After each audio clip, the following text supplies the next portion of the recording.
All right, what's going on, ladies and gentlemen? We are back. We are here once again, JV Wins Dogon SS, for another edition of the Conscious Approach channel on YouTube. Thanks to everybody for tuning in. Thank you to all of the new subscribers and new members of the community who've been subscribing to the channel, hitting that like button, leaving those comments. We certainly appreciate you as we continue to crank out this logical content and keep things rocking and rolling. And as we always like to say, if this is your first time catching wind of what we like to do here on this channel, this is how it rolls. This is how it goes, yo. Every week, every day, with each and every video upload. So if you appreciate the commentary, and even if you don't, go ahead and subscribe to the channel anyway, and let us know how much you think we suck. Please let us know how much you think we suck when you're in the process of subscribing to the channel. So with that out of the way, we'll go ahead and get things kicked off. We got a lot of interesting topics to kick around the tires tonight. First thing we are going to talk about is Lil Durk. Whoa. Literally 2 days, 3 days after we discussed Lil Durk receiving not one but two keys to the city in the Chicago area, Lil Durk was apprehended in none other than South Florida, our neck of the woods, on murder for hire charges. Yeah, some pretty serious charges. So we are going to go ahead and get right into this. Obviously, this is not a good look for Durk, but it is somewhat in line with some of the stuff that we've been talking about on the channel as of late. So this article says Lil Durk charged with murder for hire after Florida arrest. Lil Durk found himself in serious legal trouble on Friday morning. The rapper was arrested by U.S. Marshals in Florida. Broward County Correctional Facility is holding Durk, according to XXL and DJ Academics. The Windy City rapper has experienced legal trouble in the past. The circumstances have never been this serious, however. Lil Durk has reportedly been charged with murder for hire. Broward County has released the charge info along with the rapper's mugshot. Obviously, we are recording this on Tuesday, so this happened about 4 days ago. So a lot of this you guys have probably already have seen. Lil Durk's arrest came hours after a California indictment referenced him. The indictment named 5 men with ties to the group OTF. Lil Durk founded said group back in 2010. The indictment alleges that the men were hired to kill rapper Quando Rondo. These men were alleged to have used OTF-affiliated credit cards to book flights and rental cars to California. A death did occur on August 19, 2022, but it was not the alleged artist. Instead, Quando Rondo's cousin, Lil Pab, was shot and unalived. Rondo later tributed Pab on social media and stated that the death hurt his heart. So there is Durk's mugshot. This continues to say murder for hire involving a death and conspiracy to conduct murder for hire are the charges that have been handed to the 5 men. The indictment also alleged that a member of Lil Durk's OTF crew offered the men lucrative music opportunities if the alleged hit against Rondo was successful. The news of Lil Durk's arrest came as a shock to the hip-hop world. His arrest even coincided with a DJ Academics live stream. The hip-hop personality became visibly upset on camera when he learned what happened. He lamented Durk's connection to such a tragic incident. The timing of Durk's arrest could not have been worse. The rapper was arrested on charges related to a non-lethal shooting in February 2019. He was released on bail alongside King Von, who was also taken into custody due to the shooting. October marked the month in which the charges were finally dropped. It was the murder of Vaughn, in fact, that feds believe led to the alleged hit attempt on Quando Rondo. Durk voiced his desire to stay out of prison in a since-deleted tweet from 2022. Quote, the goal is not going to jail, so y'all will never see me do tough stuff out here to look street. He has tragically fallen short of said goal. So that pretty much gives you the gist of what we got going on thus far with our friend Lil Durk. I am not exactly sure as of the time of recording whether he has been extradited back to California or not. I know that was set to take place because these charges, of course, stem from California. But this is what we got going on. So, not well, about a week and a half, 2 weeks after being honored with not one but two keys to the city, Lil Durk is apprehended on murder for hire charges. What are your thoughts on this evolving situation? The first initial report of this, I wasn't really shocked so much that he was involved in something like this, but I was definitely shocked in a sense that we just covered him and he was getting keys to the city for being a pillar in the community. And our whole discussion point, and I could speak for mine at least, was that even though he may be doing things within the community, his music still does all of that op stuff. And he was actually living it out apparently. So I was on social media, I caught a glimpse of some videos that was playing some of his lyrics. And at the time of the recording last week, I was saying that I wasn't still too familiar with his stuff as of late. And he was still talking that crazy stuff, man.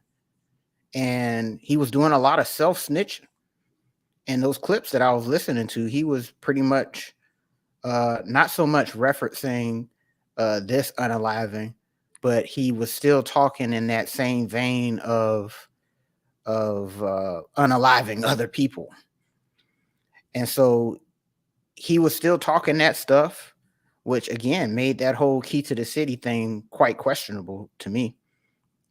I did myself a favor and I went looking to see what those two mayors had to say. The woman mayor, the female mayor, she already retracted her key. Yeah. And then the dude, he's still on some stuff where, let due process do its duty and, innocent until proven guilty. To me, that whole thing, I think he knew what was going on. This is how I felt about it. Because when these Fed cases come down and these indictments and all of this stuff start happening, I think these guys catch wind of this stuff. And he was leaving. They said he booked 3 flights. And he was about to get on board to a flight to London, I believe. Or Italy or something like that. Italy. Yeah, it was Italy. Yeah. And so, he was trying to get out. Which leads me to believe he felt like this was coming down the line. And to me, this felt like, so that key to the city stuff to me felt like publicity. It felt like he was trying to put a good name out there for himself for, cameras and stuff like that. And the whole thing of him being a Muslim was all an act as well. So all of his internet talk of wanting to change his life, y'all ain't gonna catch me out here doing no goofy stuff and all of that, it seemed to be all a facade, part of his whole chess game that he was playing with the world, where he wanted everybody to believe that he was this reformed person and turn over a new leaf. But he was still out here allegedly calling shots like a mob boss. So am I disappointed? I mean, of course, you don't want to see anybody get in these type of situation. But at the same time, I'm not surprised at all. There was this whole campaign of sliding for Vaughn, his homeboy, and the internet, the people that follow him, the civilians, the teenagers that play Fortnite after they're done watching a live stream from academics. They were the ones out there pretty much saying, hey, man, you got to slide for Vaughn. You got to slide for Vaughn. And him trying to keep up with his street persona, I feel like that's what led him in. I feel like he got peer pressured into this. Would he have done this if there was such a large campaign on the internet to get him to do such a thing? Maybe, maybe not. But I really felt like he had to uphold his gangster in that situation. and it got him in this wild predicament where not only is he facing life, but he's facing the possible death penalty. So this should serve as a cautionary tale for anybody out there that's talking all of that street stuff and all that op talk, that it's really not worth it. And eventually, one of these days, they're going to catch up with you. So, but what are your thoughts on Lil Durk getting roped off in South Florida for alleged murdered for hire? What do you? Very unfortunate, of course, but I think this is also a lesson for the greater community in how to place certain individuals within their proper context. I think this is not only a lesson for, well, if it is a lesson for Durk, I'm not exactly sure, but it's also a lesson for the rest of us on how to place some of these people within their proper context. Yeah, the first thing that I thought of when I sent you the story when I first saw it was we literally talked about him 3 days prior receiving 2 keys to the city. And my trepidation with that fact was due to the symbolism that a key to the city stands for, and how, in my opinion, that is in direct contrast with the content of his music. And my suggestion is that we need to start maintaining a higher standard for an individual's community service and their civil stewardship with the content of their artistic export. I believe there needs to be some consistency between those two things before you just start handing people keys to the city, because those things mean something. And based upon what we see and what we know thus far, this clearly undermines any and everything he was doing in his community. Like, I don't care how much good he was doing via receiving 2 keys to the city, this undermines all of that. So my thing is, if we are going to start giving people keys to the city, there needs to be a more consistent adherence to the type of export that they put out before they are bestowed such an honor. Even if they are doing philanthropic things, there needs to be some consistency, because my overall opinion is that despite how much good he may be doing in his community or in his neighborhood or in these 2 places in which he was given keys to the city, the content of his music is far more wide reaching, and it touches way more people than the people that his philanthropic efforts are touching via whatever he's doing on the streets, with his boots on the ground. Statistically speaking, I don't know how many people live in those communities where he was doing that work that prompted him to get those honors. But I'm going to guess it's in the thousands. It's in the tens of thousands, dozens of thousands, probably, I'm assuming. It's not like it was in Chicago. Those were like outlying areas around the city of Chicago in Illinois. But the amount of people that are touched by that pales in comparison to the amount of people who may be at one point or another affected by the content of his music. And the content of his music has not, for the most part, changed. It's still been consistently on that drill stuff and about what you'll do if you're checked and what you're still actively doing in the streets and who you're running up on. So I get it, man. Everybody wants to poo-poo an individual such as myself who has that opinion, because the idea is let them do them. They're reflecting what is actually happening in their communities, and so be it. But he's being honored for those lyrics. You know what I'm saying? Like, these individuals are being given keys to the city, and they are actively, simultaneously putting forth the type of content suggesting that they are still doing certain things, and those things are touching the ears of a lot of people who don't live in those neighborhoods to directly feel the benefit from whatever it is that he may be doing philanthropically.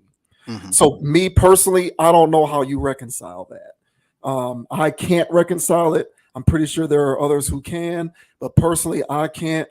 I think that there needs to be some more consistency. And the reason why there needs to be more consistency is for this very reason. Because now this guy is bammed up and is facing serious charges.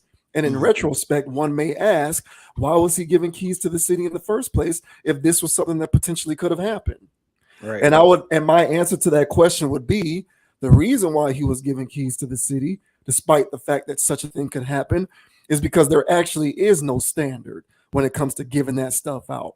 We just give that stuff out because we feel like it, because they may be from those neighborhoods, they may be from those areas. As you pointed out last week, some of these elected officials just might be trying to curry favor. And so here they go giving that stuff out because they want to gain favorability amongst the voting population, right? Amongst their constituency. So there's all kinds of outlying reasons as to why that kind of stuff happens, but it needs to stop because, in my opinion, this is embarrassing. And I'm not trying to, he's got enough trouble on his hands. So I'm not necessarily trying to poo poo him.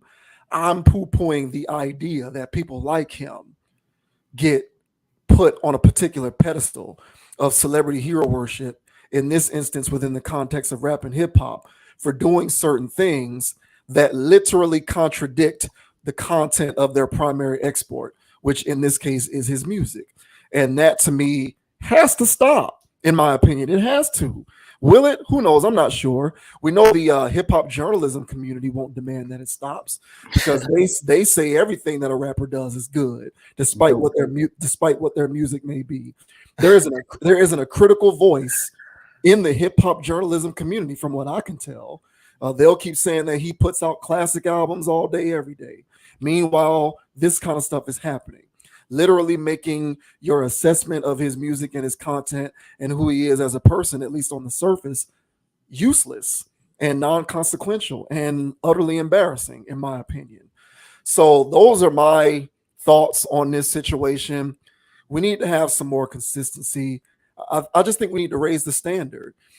Just because these people show up and give Thanksgiving to their community members doesn't mean that they ought to be honored when, I would say, 5.5 to 6 days out of the week, they are otherwise selling poison right back to those same neighborhoods. I think that there needs to be a higher standard on that. We'll see what the fallout comes from this. Again, this is not my soliloquy going anti-Durk. This is more so my synopsis of the overall environment around how we perceive people like him. There just needs to be more uniformity with how we choose to acknowledge some of these people within positive contexts, I would say. I mean, I agree, but I would also say that, the people at the top are going to keep doing that. They're going to keep promoting these people. And that was last week. That was my whole point, was that I was more disappointed in these mayors that's supposed to be these upward mobile Black people that were sitting here doing this. And they're elders to us. Yet and still we sitting here and we know this. But they're out there in the higher ranks in politics and have actual control over people's lives in their community. And they still chose to do that. So that was my criticism towards Durk. And as I also mentioned last week, is that, Durk is traumatized. He's a traumatized kid. And so his dad was in that life. He was in that life. He saw a lot of his people around his age get unalived and all these types of things. So he was in the game as a person that was more of a sociopath than actually a highly functionable person. Hence the reason why he would do such a silly thing when he has so many resources at his disposal. So my knock wasn't so much on Durk for receiving the keys. It was more or less these two mayors that actually gave it to him. On top of that, as I mentioned, I really feel as though he had a leg up on this and he kind of knew something was coming down the pipeline, which is why I really feel like to me, I felt like that was a whole play. Like, if I was the feds, I'll start investigating those two mayors for bribery. And when the whole key to the city for Diddy thing went down, all right, Diddy was in bed with that man, literally and figuratively. So that was a situation where Diddy did that for the pub. And I feel like this was the same thing going on with Durk with those two mayors. Now that woman, she retracted hers ASAP. But that other guy who's still sitting here placating, talking about some let the justice system do its thing. To me, that was like, hey, bro, that's not the right answer. So I was expecting them both to, rebuke this man. But here, yet and still, it's still some rigmarole with that. So I would just say that this should be in the hands of the people, that everybody in the community, everybody sitting around watching this stuff. And we should be the ones holding these celebrities accountable, and these politicians for that matter. And no, that should not have went down. But honestly, I don't put nothing past those dudes up there. Like I said, they don't have standards. They will not have standards because historically they never did. So I don't really anticipate them to have a higher standard for what they promote to our people. So for him to get the keys to the city like that, and literally a couple days later get roped off with a situation like this, the irony is outrageous. Yeah. Yeah. So yeah, man. Again, this should serve as a cautionary tale for all of those young dudes out there that thought this stuff was cool, and all of those people that they grew up idolizing. All of these rappers talking about they was taking these pills, they were gonna shoot this person, they were gonna do that to that person. All of those people were studio rappers. All of those people right now are, have allegations or weird stuff circling around their name, but it has nothing to do with street stuff. And so those people were out there literally studio gangsters. They'll sit around and talk about all that stuff, but never did a damn thing. Because if they did, they'd also be getting indicted. And so historically, when we were talking about topics, about, what hip hop turned into, I would also mention that, yeah, man, these guys are actually out here doing it. They're actually doing the drugs. They're actually in gangs, and they're actually unaliving people. And so Durk served as another example of people that was in that cohort that actually was about that life. When I was a young and impressionable person, I wanted to be, in the rap game. But I also knew I grew up pretty decent. And in order for me to talk about, because I was talking about, dumb stuff, not about unaliving people, but I would definitely do gun bars, and I would definitely do stuff about, selling stuff. And I was like, man, this don't feel authentic. So there was a part of me that felt like, hey, man, you got to be out there doing some of this stuff, so you can actually talk that talk and not be like these studio guys. Now, I wasn't tempted enough to actually do it. But so I had a decision to make. Either you can talk about that stuff and go actually do it, or not do it and not talk about it at all. And I say, you know what? I'm not going to talk about it, and I'm not going to do it. But then there was other people that grew up around that stuff, seeing that stuff or whatever, had access to that stuff, and they made that choice to go do it so they can go talk that real stuff and be a real N-word. So when they go on Vlad or they go on anything else and they talk about they sold bricks and they did this and they did that, they stabbed a person there, and it's real rap, because I'm not none of these fake people out here. Well, that was the trap. And everybody, all of these young people in this generation have fell into it. So that's why self-snitching is at an all-time high. And like I mentioned, when I was on social media and I was seeing some of these clips of some of Durk's verses, I mean, he's literally talking that stuff. And there was a clip out there floating around with him being interviewed by DJ Academics. And he was like, man, I don't hear no more. Academics asked him about all that, that slide for Vaughn stuff, whatever, all of this stuff on the internet, people talking about that. And he said, I don't know. I don't hear about that stuff no more. It's kind of strange. Basically, mocking the situation, talking about something. Yeah, I don't hear about it no more. And this was after the shooting. So, being real cryptic with his words, so much so that Academics said, man, I'm trying to, decode what you're saying. You're speaking in parables. But yeah, he was speaking in parables, basically letting everybody know on the internet that I ain't playing about this, and I slid for Vaughn. So this guy here, he's looking at it. It's a wild situation, man. It's only so much so you want to give these guys credit for being victimized by this large system that they just grew up in.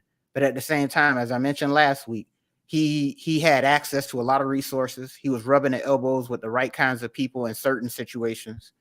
Enough so, like 50 Cent, Wallow from $1 million worth of game, was basically cautioning this guy that you don't have to go down that route. You already made it. But nevertheless, he still did it. So, yeah, man, I don't know what to say about this. I don't, normally I say good luck. But there's victims on the other side of this, and we only know one of them. So who knows what else this guy was out here doing. So yeah, man, wild stuff, bro.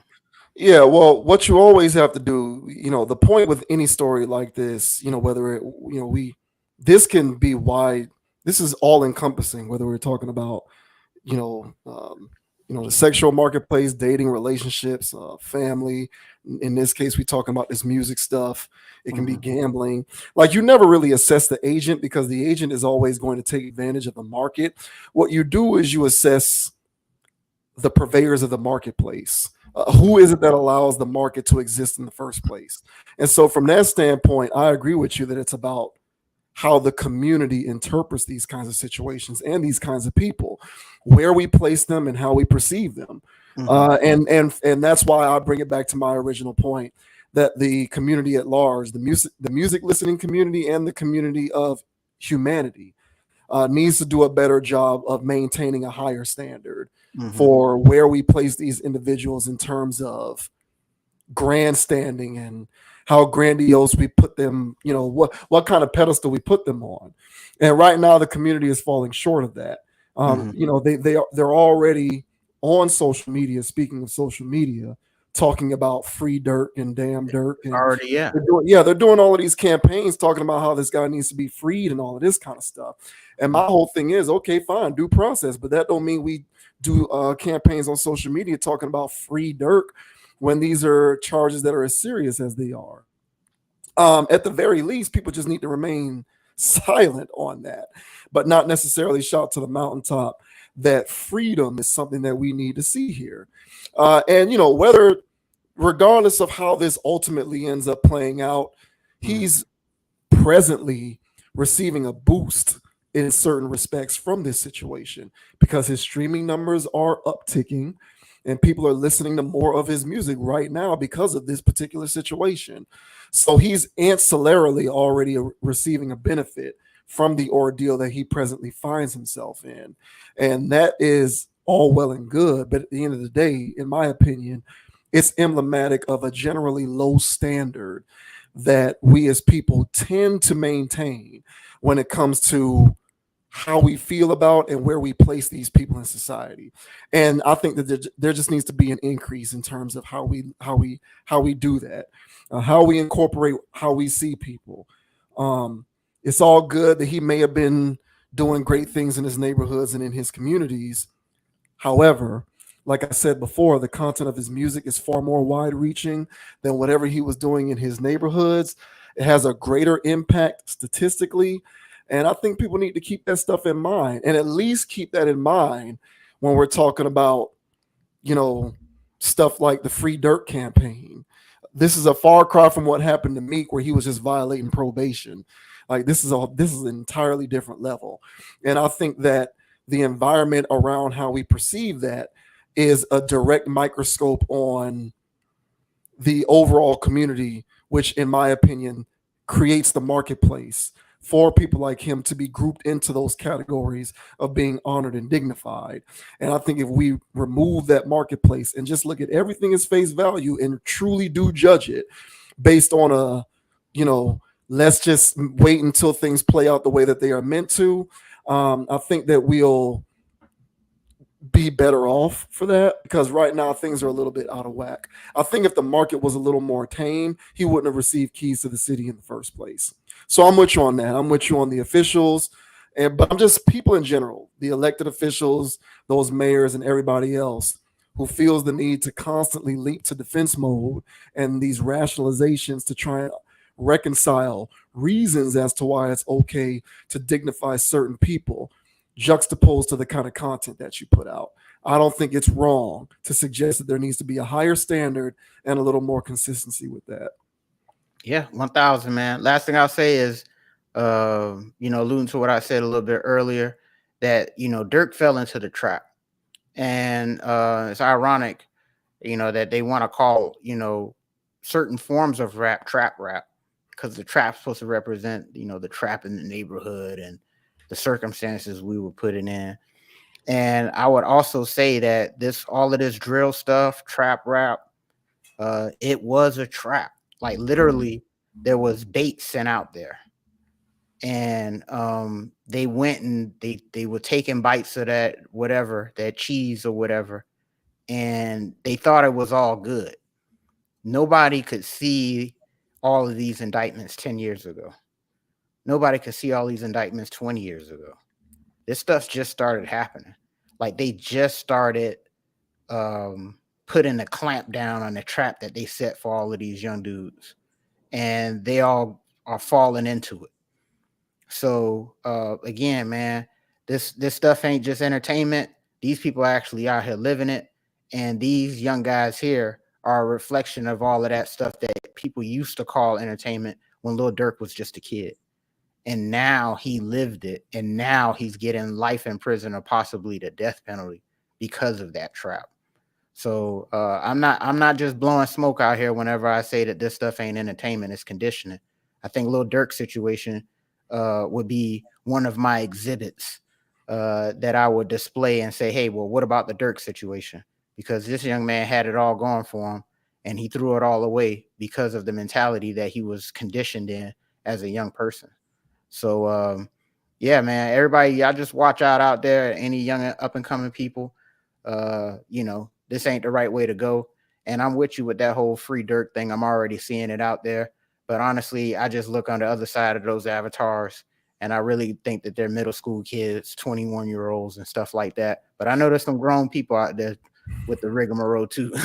They say that they say that's the future. That's Yeah. the future. So you talk about trauma and social conditioning with Durk being a young person growing up in that trap, and now he lived it.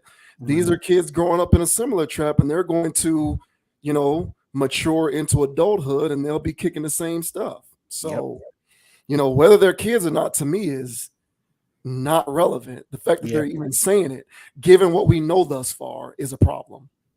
Yeah. Agreed. Yeah. We'll see how it plays out, man, but it ain't looking good thus far. It ain't looking good. Shouts out to shouts out to Terrence McClendon on the chat. He said he saw this coming, that's why he gave life to God. Maybe, who knows? It's crazy. So Shaq is at the center of social media attention because of a couple of exchanges during his appearance on Angel Reese's podcast. What is this thing called? I think it's called Unapologetic. What is this thing called? Unapologetically Angel, right? Right. So that's the name of Angel Reese's podcast.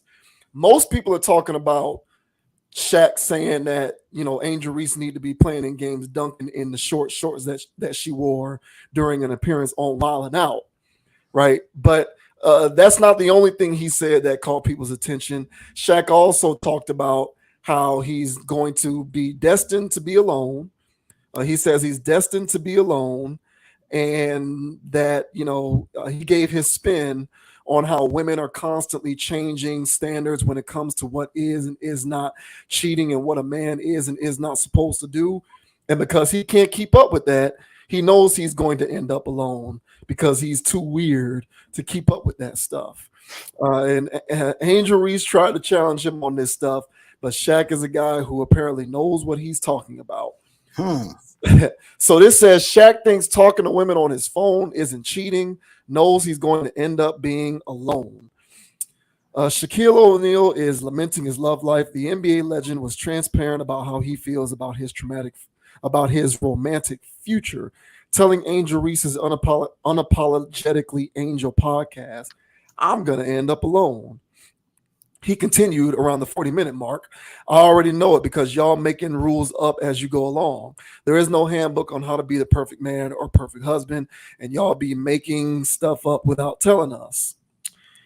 If I'm not physically seeing somebody, me, the diesel, and I'm with you every day and you know my schedule, it shouldn't matter what I'm doing on my phone. It's not cheating, and then you can't tell me that's worse than cheating. It's not. I just don't understand that.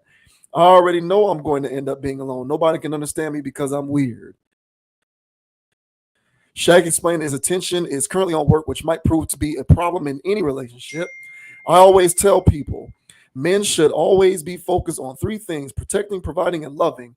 But the problem with women is you all want it in the order that you want it in. You date me, you want the love first. Oh, let's go here. No, I don't got time for that right now. I'm a provider first. I only got 18 summers left and I'm going to be 70. I'm not going to be doing podcasts at 70. I'm not going to be getting deals at 70. So I'm trying to know all of this stuff out now. The Inside the NBA analyst divorced ex-wife Shawnee Henderson in 2011. The former couple share 4 kids, and O'Neal also has a daughter from a prior relationship.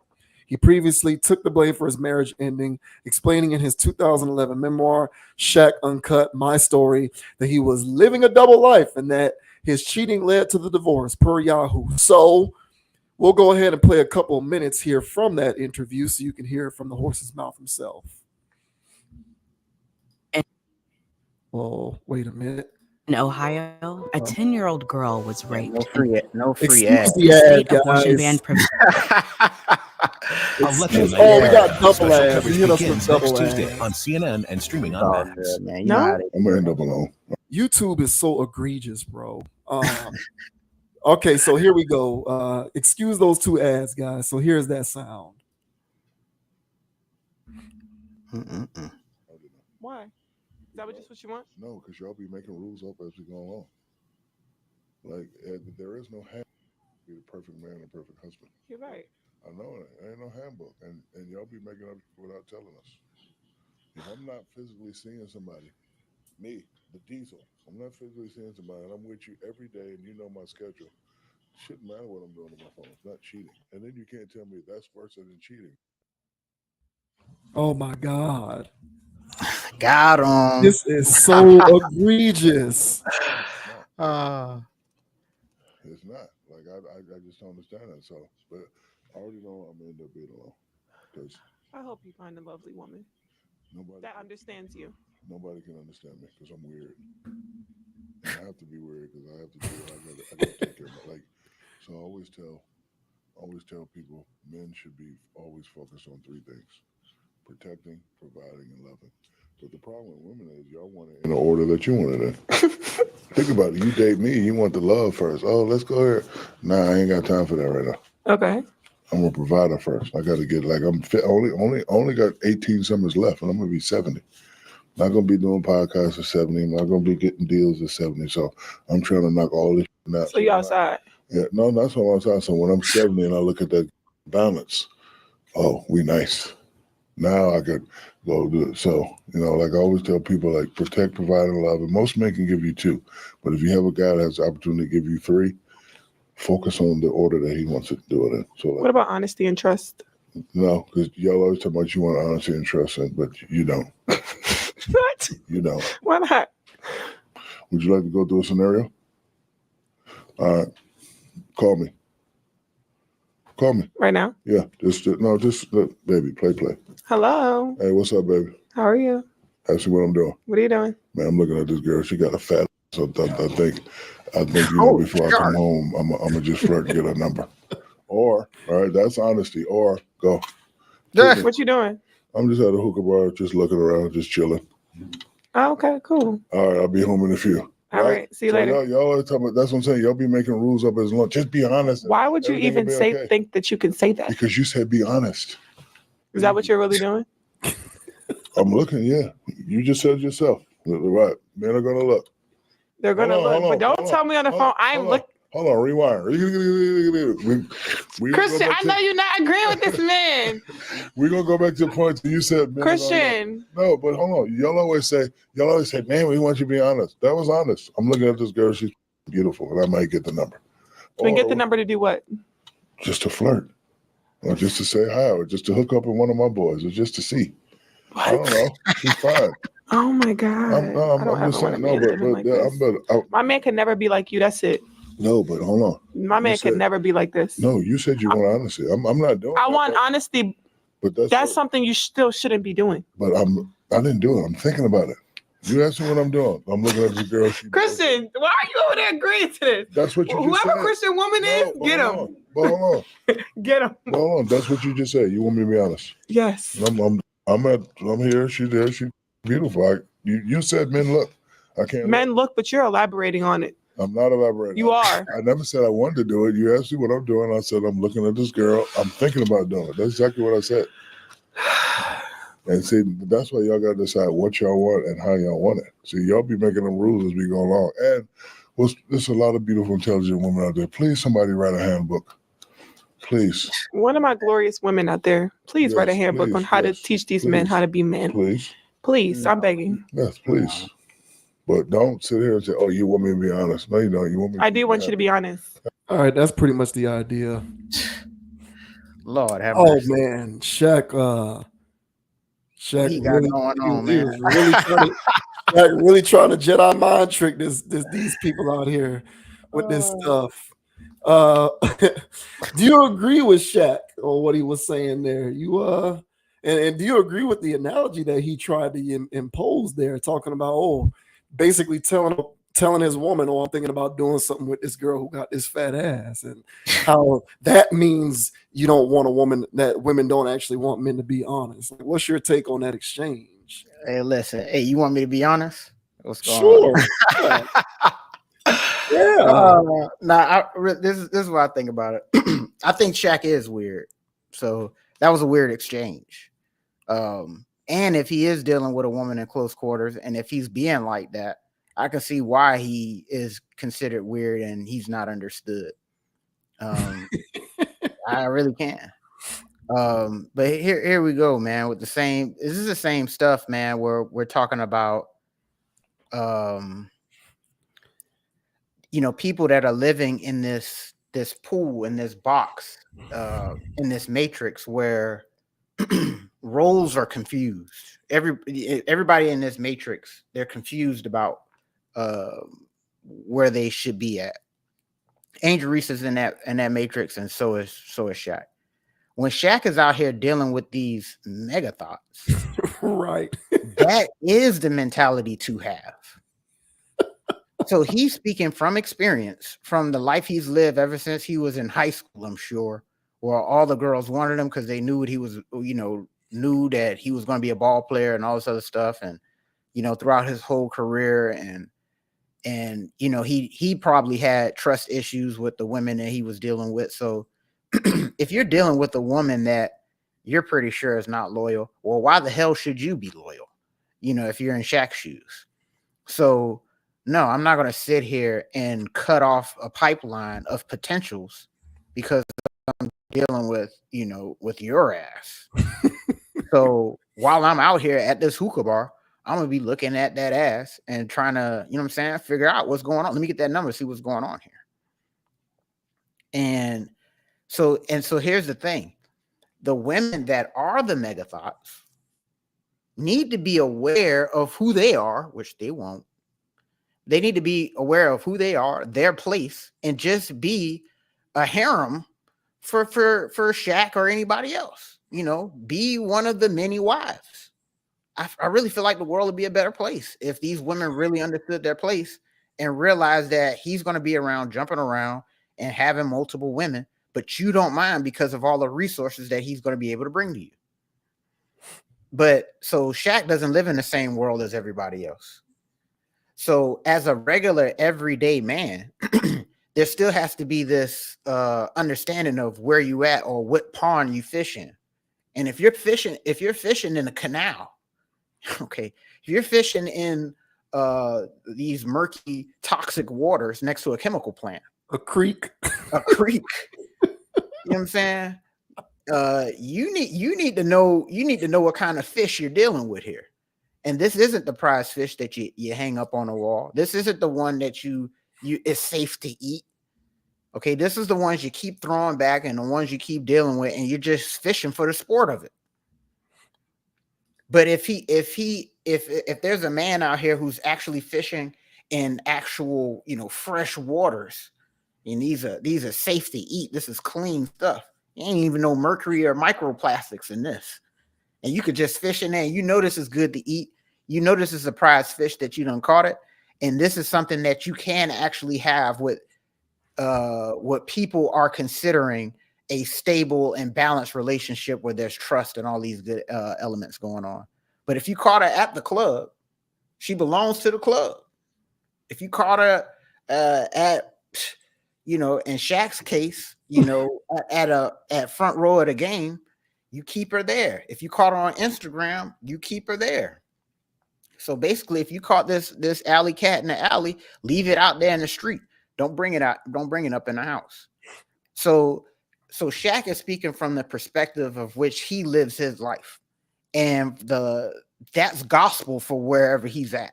And he'd be a damn fool if he sat there and shut everything down when he found this girl on Instagram. So he needs to keep doing what he needs to keep doing. He needs to keep the rotation alive, because if you stop fishing, he ain't gonna have nothing. So he needs to keep the entertainment going and keep his lifestyle going. And if you eat that toxic fish, you're gonna be in the hospital in no time soon. But what are your thoughts, man, on Shaq Diesel saying that, hey man, it ain't cheating, just to look at some ass and get some phone numbers out there? What are your thoughts, bro? All of that goes to say that if Shaq wanted to not be single anymore, he could cease to be single. Guys like Shaq love to talk a game. They talk a good game, but a lot of it is BS. If you don't want to be single anymore, bro, you don't have to be. Right. Like they like to wax poetically about. Drake does this. Drake is the same way through his music. They like to wax poetically about the idea. They romanticize the notion that they're going to find their person and be with this woman who's going to lock it down and hold it down. Meanwhile, the way that they actually conduct their personal life, they constantly find themselves within the company of the exact type of women who are the opposite of, who give them the exact, who are the opposite in terms of giving them the best chance to actually find that. Correct. And like you're your own agent. Like you have agency over your life. If you really wanted to find the kind of woman who's going to hold it down, you'd get her. You'd seek her.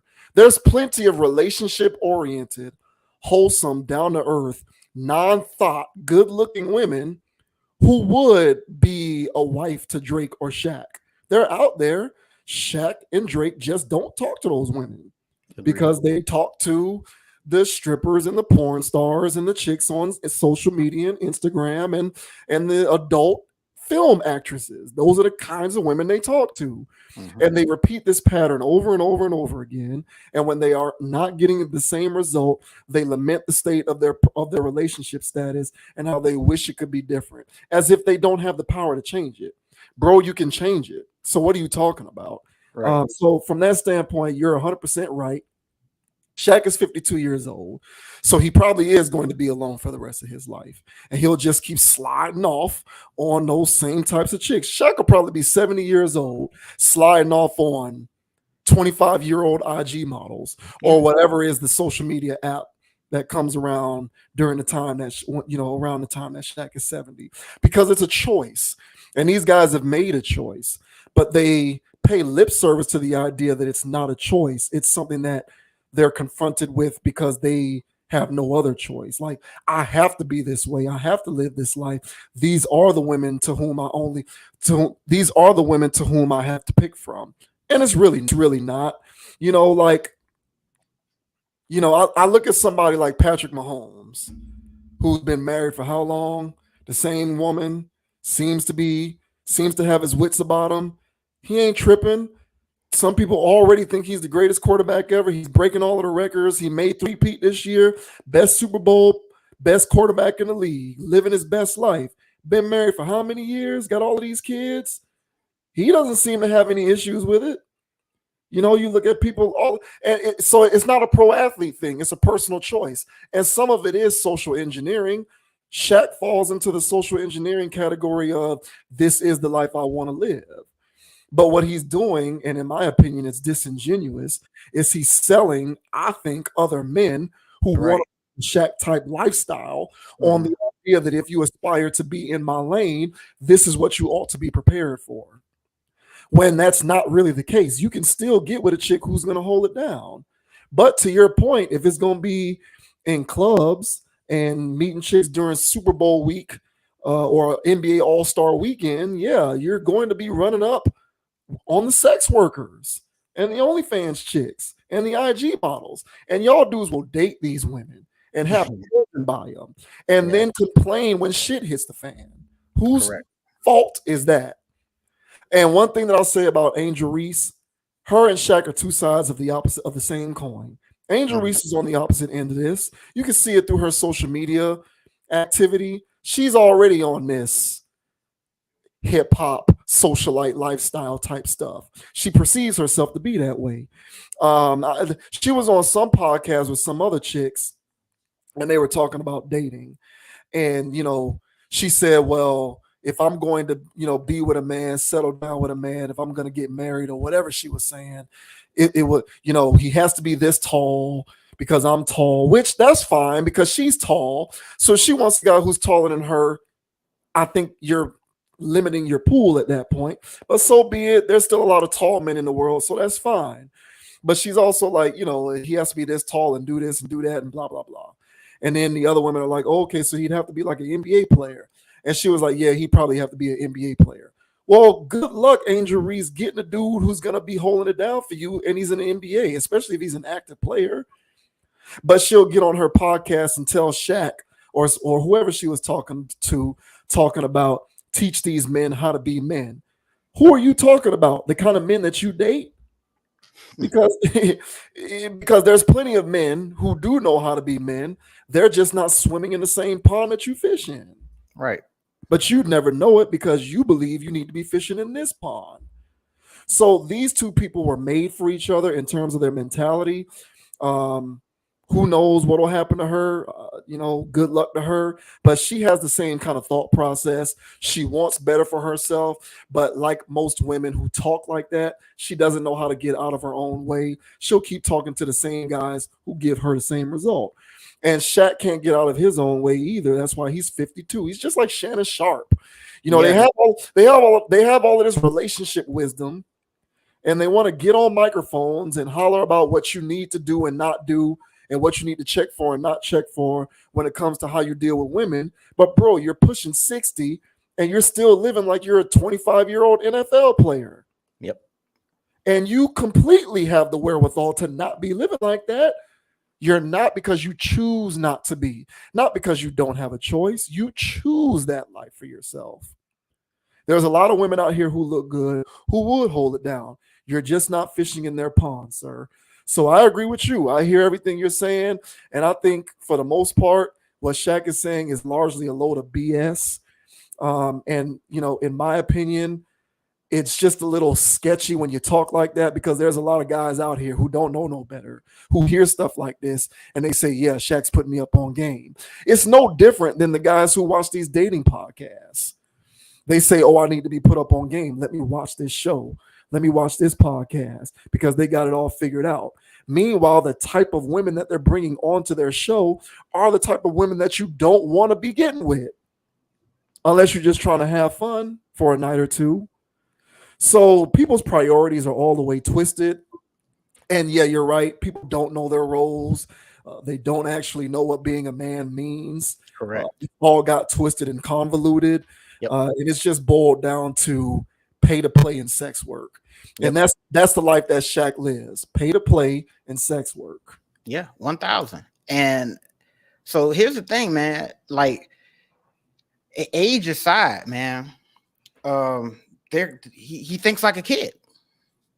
So I'm pretty sure there's all kinds of business things that he can put me on game on, and all this other stuff, and other life things that he can put me on. But his mentality overall, at least on this topic, is childish. And he talks like an addict. And and it's the same thing with Shannon Sharp. And which is why they would be that age and want to talk to a 25-year-old. Yeah. It's because of the boat that they're in mentally. So even though they're this age, they're atrophied in the sense that they can't see outside of that box, that bubble, that room. They're trapped in there, and they can hear all the wisdom in the world, but it's all going to get funneled through that room, which is going to say that's not true. That's not true. And like all of the stuff that we're saying now. So the way that I view the brain and how people process information is that it's like everything goes through your mental filter, and you can hear the most wise stuff on one end, but how your brain is configured through trauma, conditioning, you name it, your brain is configured in a way. So idealistically, you would like things to have its place, but when these people grow up in such a weird way, they start going to these weird parties and doing all this. I'm talking about these celebrities doing all this weird stuff. Then their stuff gets construed. So we can say all the right stuff, but then things are going to get blocked off by their filters. Well, that doesn't equal sex. Hey, that doesn't equal sex later. Hey, I might get bored of that vagina. What happens when I get bored? And it's like, why is that even a thought process? But these are thought processes that are promoted through, as we mentioned, through various forms of media.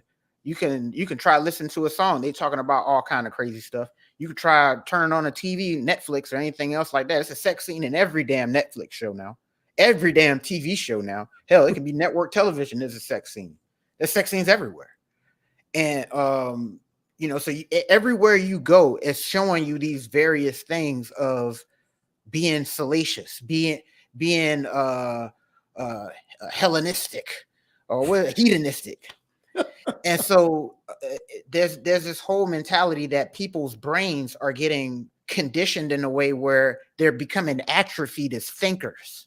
So even if they actually heard the appropriate information, hey, don't fish in that pond, go to another pond. Hey, do this instead of doing that. Hey, man, you don't have to deal with this Instagram thought. You can actually deal with something over here that's actually wholesome and blah, blah, blah, blah. You actually have all the resources. That stuff goes in one ear and literally out the other due to their filtration system, due to their conditioning. And so unless people actually try to get some help and try to recondition their brain, they will be thinking like this since they were 19 up until they're 52, like Shaq, up until he's 70. And so long as he has that mindset as I'm going to be alone for myself, that's a great way to filter out any great advice for his life. So he is in this space where he's actually doing dangerous rhetoric. I normally reserve that for the women. All right. But this is dangerous rhetoric for anybody else out there that wants to look up the Shaq and stuff like that. Because honestly, on the business forefront, Shaq does it the right way. Post-retirement, while he was playing, like he handles things the right way. I bigged him up when we were talking about Jaylen Brown and him having shoes for the low so people can have name brand type shoes for the affordable. Shaq has done some cool things, but when it comes to this woman situation, he clearly has a very narrow tunnel vision when it comes to what he's actually attracted to and what he actually thinks of himself, his own self-worth. And for him to think that he's going to be alone at a certain age speaks to his view of his own self-worth.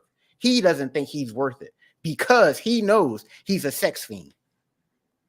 And so, yeah, these two are the opposite sides of the same coin, as you mentioned, because Shaq, being the person that he is, being the sexualized person that he is, because I'm seeing all over social media that they calling Shaq the creepy unk. Oh, he's the creepy unk. Angel Reese looked up to you. She was, you was her mentor and all this other stuff. Hey, man, he see you wearing them pants for the streets. Hey, I saw them too. Those are pants for the streets. Those are street pants. And Shaq, he been around the block a few times. He know what those pants mean, especially wearing them in a public venue like wilding out. So he was like, hey, man, we're one and the same. What it do? What it's talking about? And so now people want to call him out. Oh, it's like, nah, y'all don't. Shaq clearly sees it. Social media, y'all need to see it. That both of these two are in the game. So he wants to, swing for the fences. So, yeah, man. So his age aside, Shannon Sharp's age aside. And that's why you'll see those old heads at the club with the drink in their hand, with doing a two-step, doing the same old thing because they have a wild filtration system. So if you do realize that you did have a wild filtration system due to levels of conditioning, pornography, and all types of other things, it's never too late. Yeah, it's never too late to try to recondition your brain and not fish in those same ponds anymore. Go try to find a different way of living and attract something different for your life. But yeah, man. So Shaq, this is dangerous rhetoric. I agree with it. If you live in that boat and you want to stay in that boat, you might as well live like how Shaq's talking. But if you don't want that for your life, if you don't want to be alone at 70, I wouldn't listen to him. So wild stuff, man. And what makes it dangerous is he'll suggest implicitly that he doesn't want to be doing it either. Exactly. Like he'll implicitly suggest he wishes it was different. Shannon Sharp does the same thing. Yep. You know, I would imagine that people like Shaq experience tremendous cognitive dissonance. They go through an identity crisis.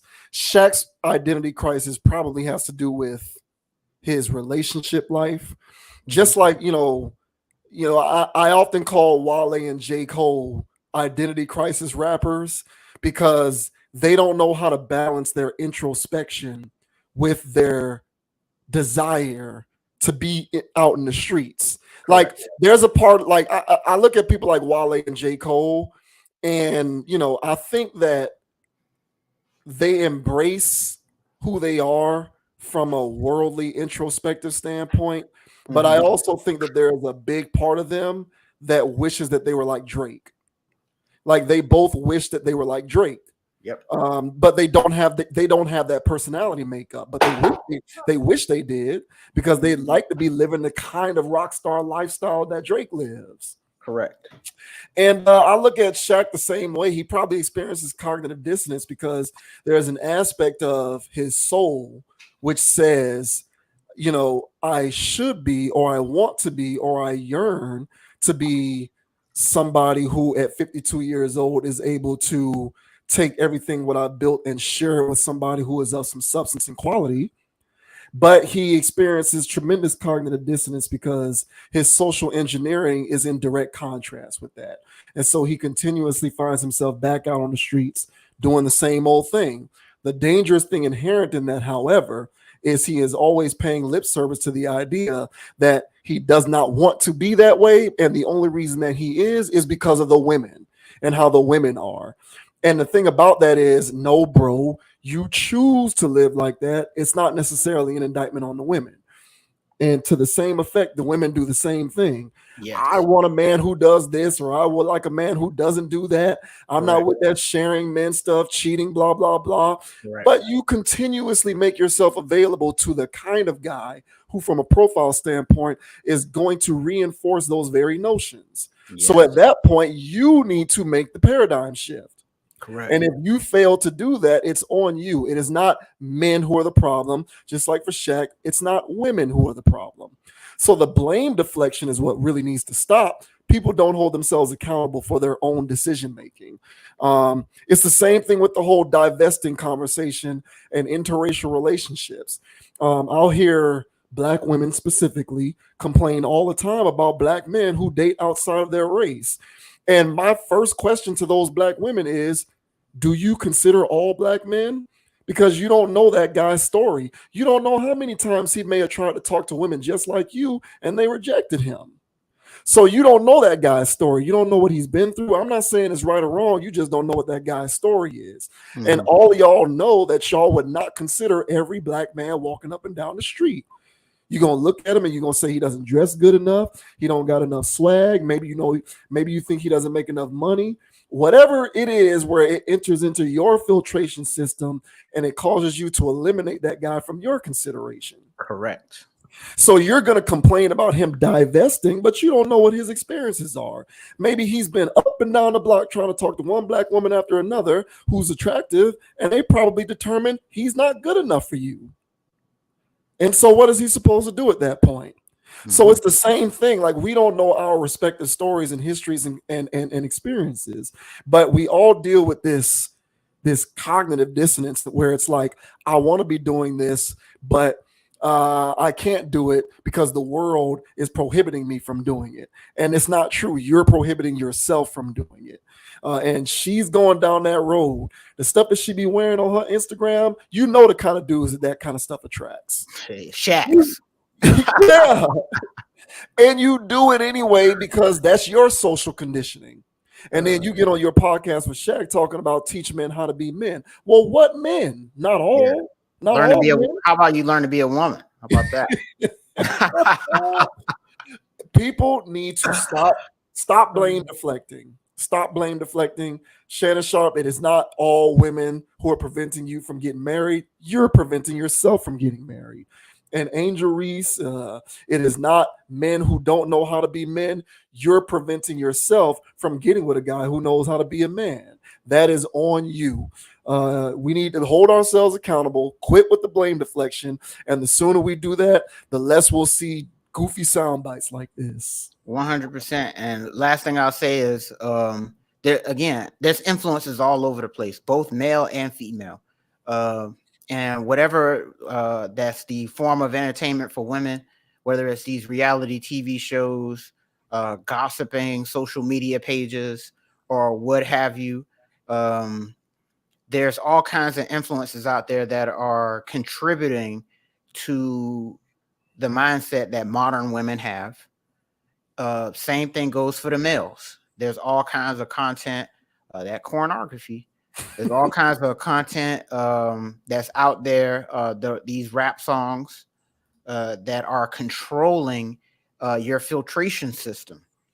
And you really have to evaluate your thought processes and see why you didn't pay attention to that girl in the produce section. Is it because her clothes wasn't revealing enough? Is it because it looks like she's actually going to make you work for it? Is her ass not fat enough? Yeah, you got to ask yourself these questions. Yeah. And because this is what I had to do that. I said, why am I not talking to her? And it was these things, you know, the ass wasn't fat enough. The face wasn't all the way there or something. You know what I'm saying? It looked like she was going to try to make me work. And I'm trying to knock stuff out of the park, you know, on the first at bat. You know, I'm not trying to, you know, I want an easy pitcher. I'm trying to get something easy. I'm trying to knock something out the park real quick. You know what I'm saying? I don't want to go up against a Cy Young winner. Why the hell would I want that? That Cy Young winner, you know what I'm saying? When she's up out there, she's gonna strike out all these other clowns that come up around her. So now you're trying to figure out why this chick keep cheating on you. Maybe because she's easy to hit. Yeah, see, they didn't think about that. So you need to talk to the one that's actually throwing those, you know what I'm saying, those knucklers. You need the one to talk, you know, that's throwing those 107 mile an hour sliders. Like, God damn, I ain't trying to deal with all this. Where's the ones where it's like a home run derby? And that's where Shaq gets himself into trouble at. That's where people who think like Shaq got themselves into trouble at. That's how I used to get myself in trouble. Because I wanted something easy. And so guys ain't talking about that.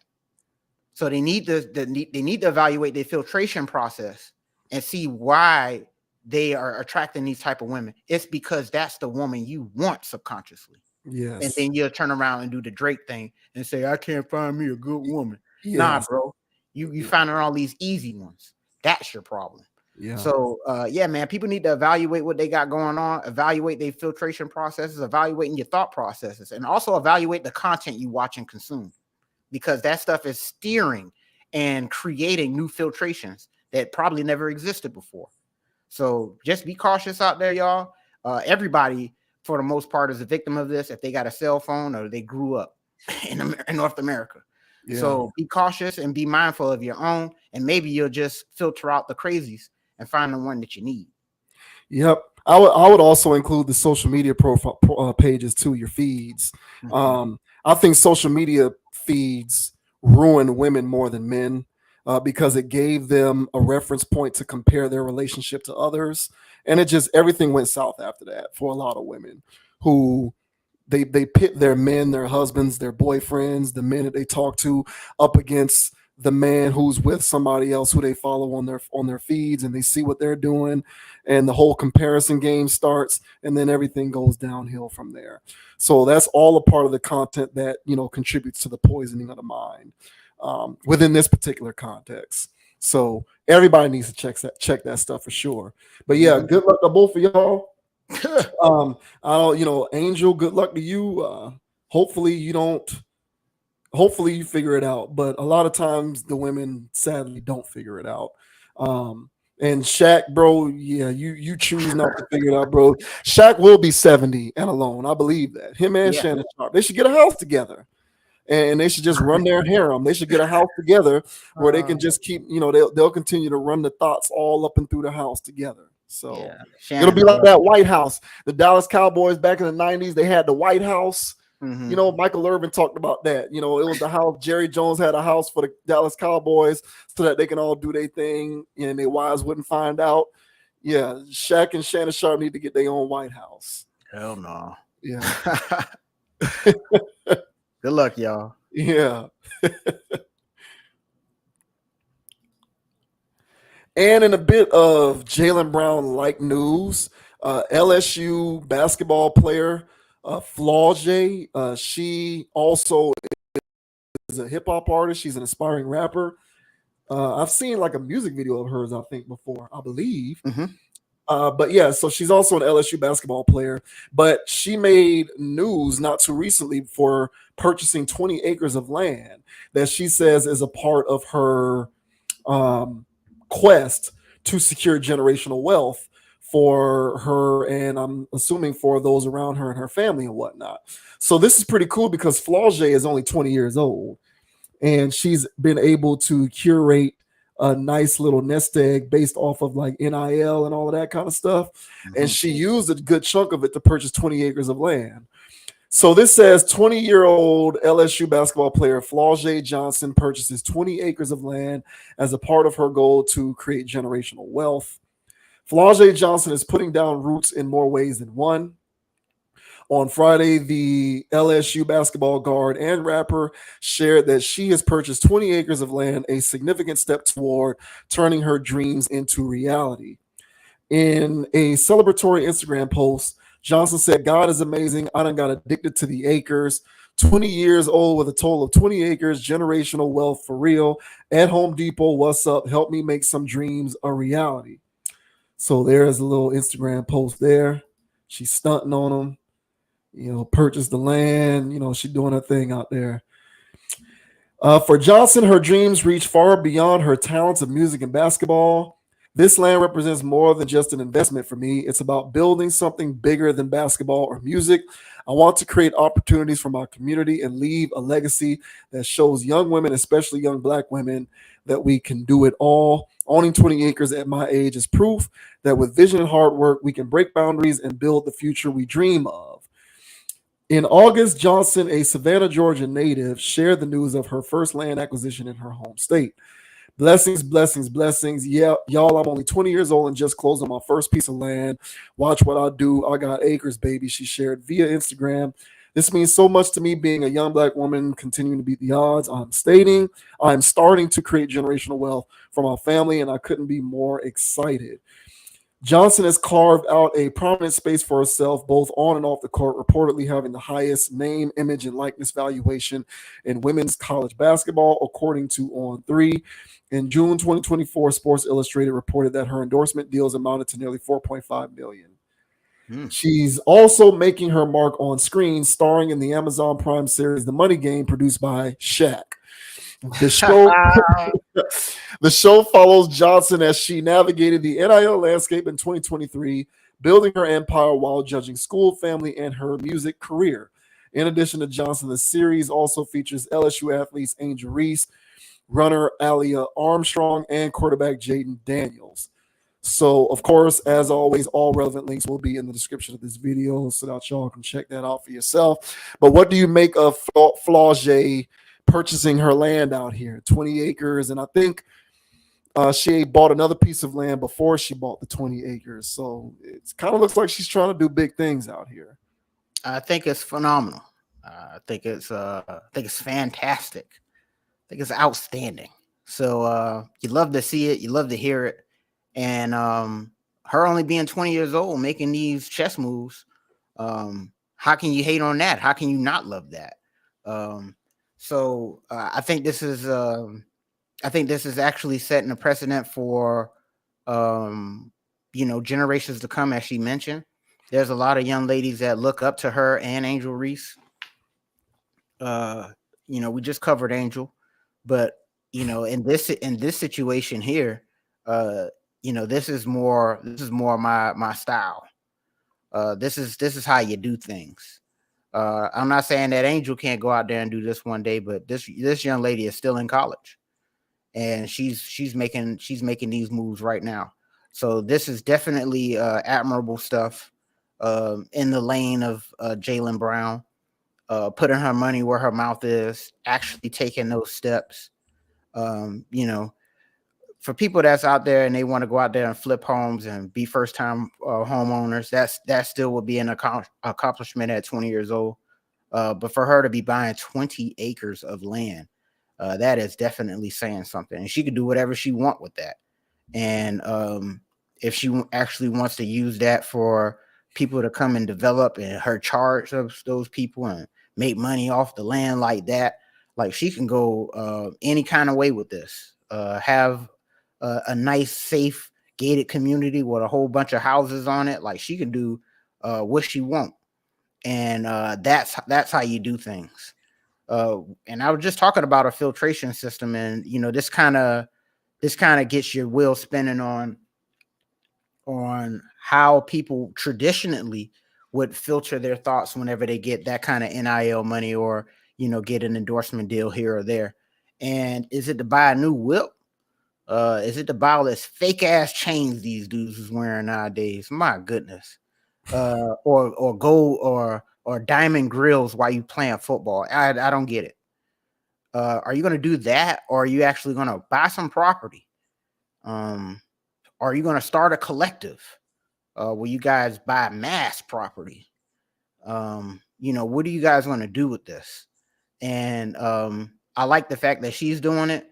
Jaylen was doing his own thing in the NBA, but this is the first I'm hearing of a college player, either male or female, to do such an endeavor.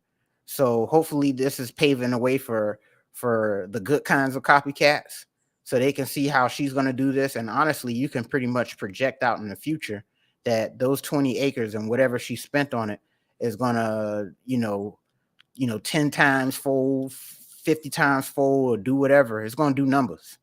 So even if she bought it in a plot of land that's cheaper than others, the possibilities are endless with that much acreage going on.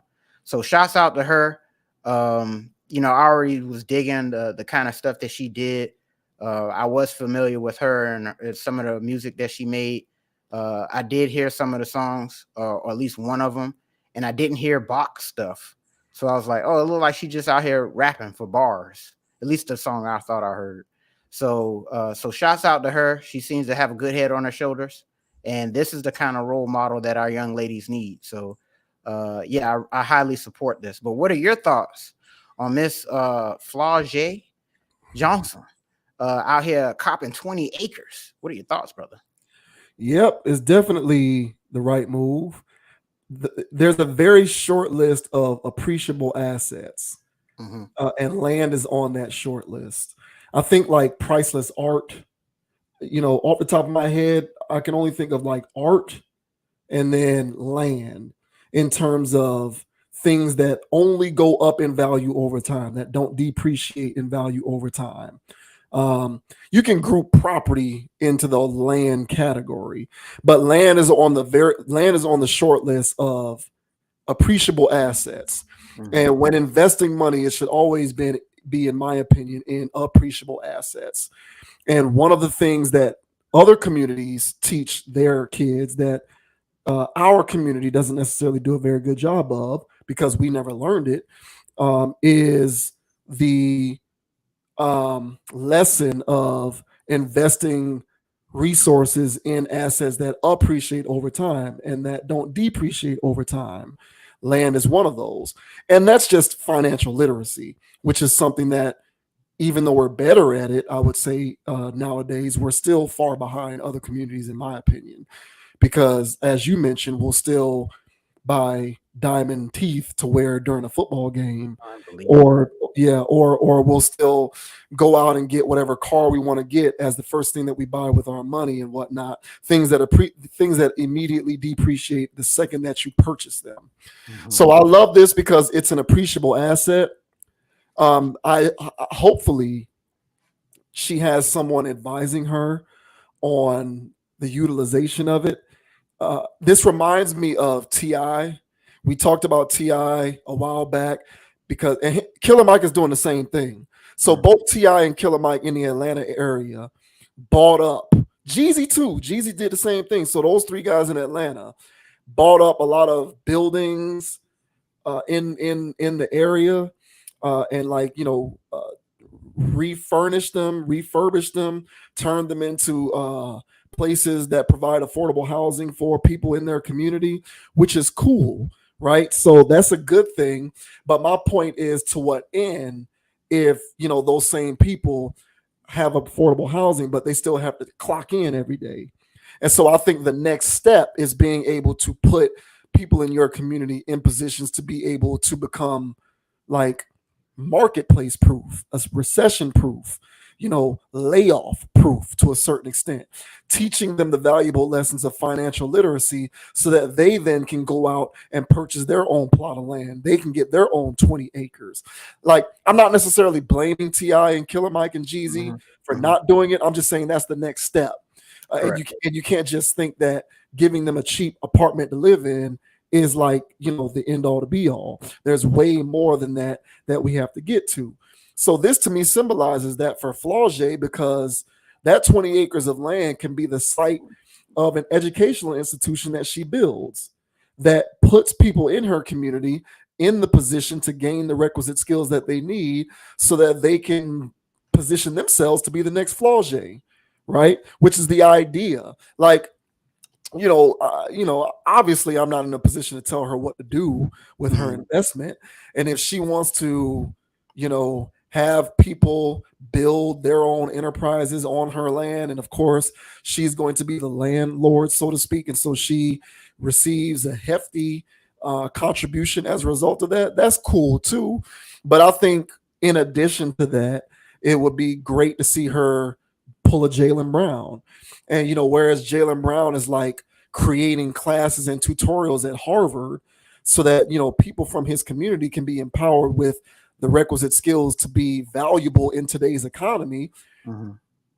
We're still at a point where the vast majority of Jaylen Brown's community, our community, can't even gain access into Harvard. So where do all of those people who need those same skills go? Maybe Flau'jae can build some kind of an institution on these 20 acres, do it that way. So all the way around, I think it's an indication of good things to come, but obviously it's a step in the right direction and it's not a finished product. I think we need to be put in position, and I keep saying this, but we need to be put in position to learn all the skills we need so that we are marketplace proof. We can't be victimized. We don't need to be clocking in to any establishment, working any more grocery aisles, working retail establishments, working at restaurants, working in hot kitchens. Like, all of that is well and good if you have no other option. But the idea is being able to be a value to the economy. The world economy needs to see you individually as a value so that you can't be victimized by it. And there are certain skills and practices that we need to gain an education in order to be put into that boat. And we are way behind other communities in terms of learning that stuff. And hopefully she can take these 20 acres and parlay that in some kind of way into positioning a lot of us to learn these skills so that we can attain the requisite value that we need. So I love this. I think it's great. I know she was shouting out Home Depot. Yeah, if you want Home Depot to be a partner, that's cool. Just make sure that you retain ownership. Don't let Home Depot come in there, buy something, and then they put it in the deed that they own the little plot of land that they own, and so you have no say in what goes on. Now, Flau'jae needs to own every inch of whatever goes on that place, whatever ends up happening with it, and hopefully she does some kind of thing that can best position a lot of us from our community to be able to gain value in what is otherwise a very changing, tumultuous, vicious economy. Agreed. And these are the types of people that you do protect. These are the type of people you do uphold. that you do give keys to the city to. Exactly. Yeah. And so when, to briefly touch on the David Banner situation that we had covered, where he said that people want to tear people down. These are the people you don't tear down. These are the people that aren't getting torn down. Now, if somebody is tearing down somebody that's doing this, now they're a crab in the barrel. Yeah. Yeah. But if somebody's out here, just making money, and by making that money, they're exploiting not just our people, just anybody that's consuming it. That person can go to hell in my book. And so for somebody that's out here that's actually doing something, now even if she keeps this for herself and keeps that 20 acres all to herself, just the mere fact that she's doing this at the age of 20 is worth bigging up and worth respecting. Because even then, like I said, there's a lot of young ladies that look up to her, and they're going to want to do the same thing now. They're not going to want to wear some super short shorts at Wildin' Out. No dig, the Angel. But you see what I'm saying? Yeah. And so these are the types of women that you protect. Jaylen Brown's the kinds of dudes that you protect. Those are the people that you do not tear down. You know what I'm saying? These are the people that's innocent until proven guilty in my book. But if somebody's out here talking about shoot 'em up, bang, bang, I don't care how much money he has. I don't care how many turkeys he gave out. And just like how you said with the Lil Durk thing, your impact is impacting a lot more people than those 1,500 people in your community. Yeah. And so those are the people that I can be critical of. I'm not being a crab in a barrel there. And so these are the types of people that we should have more of. These are the type of people we should hold up on pedestals if we want to hold people up on pedestals. All right, she's human too. All right, but these are the types of people you celebrate. So I would like to see a lot more of this from our young people out here that are getting these big dumb checks. All right, because for her to turn in 4.5 million as a college woman basketball player, that's nuts. Yeah. She's out earning a lot of pros right now. And so she's put herself in a position to be marketable, to be out here doing these things, and not just using that for her own selfish gain. At least for now, it doesn't seem. It looks like she's trying to inspire people on top of that as well. So I love to see this, need to see more of it. But hell, we got 2 in the span of a year. We've never really seen this pretty much ever, kind of, sort of. So for us to see 2 of it from 2 young people, that's definitely inspiring. And she's got my support, man. If she's got something out there that's going on that I feel as though that I can get behind in some kind of way, I'm going to support it. But at least right now, verbally, and I approve this message, which is hard to get from Dogon. I'm gonna be 1,000, So for me to be saying this stuff, that means something. So keep rocking, Miss Johnson. I'm supporting this 1,000%. I'm really excited for the generations to come if they're thinking like this nowadays. I really appreciate this. Yeah, I think it's fantastic. She made a fan out of me as well. Mhm. So yeah, real estate, collectibles, gold, and commodities are some of the things that are appreciable assets. Gold, gotta get that gold, baby. Yeah. So, things. Yeah, you always, part of one of the biggest lessons that anyone can learn with respect to financial literacy is sound investments. And there's no more sound of an investment than something that is an appreciable asset. Something something that no matter what happens, the economy can tank. Something can happen to the value of this or that or whatever. These are things that will never depreciate in value. Cars, no. Jewelry, no.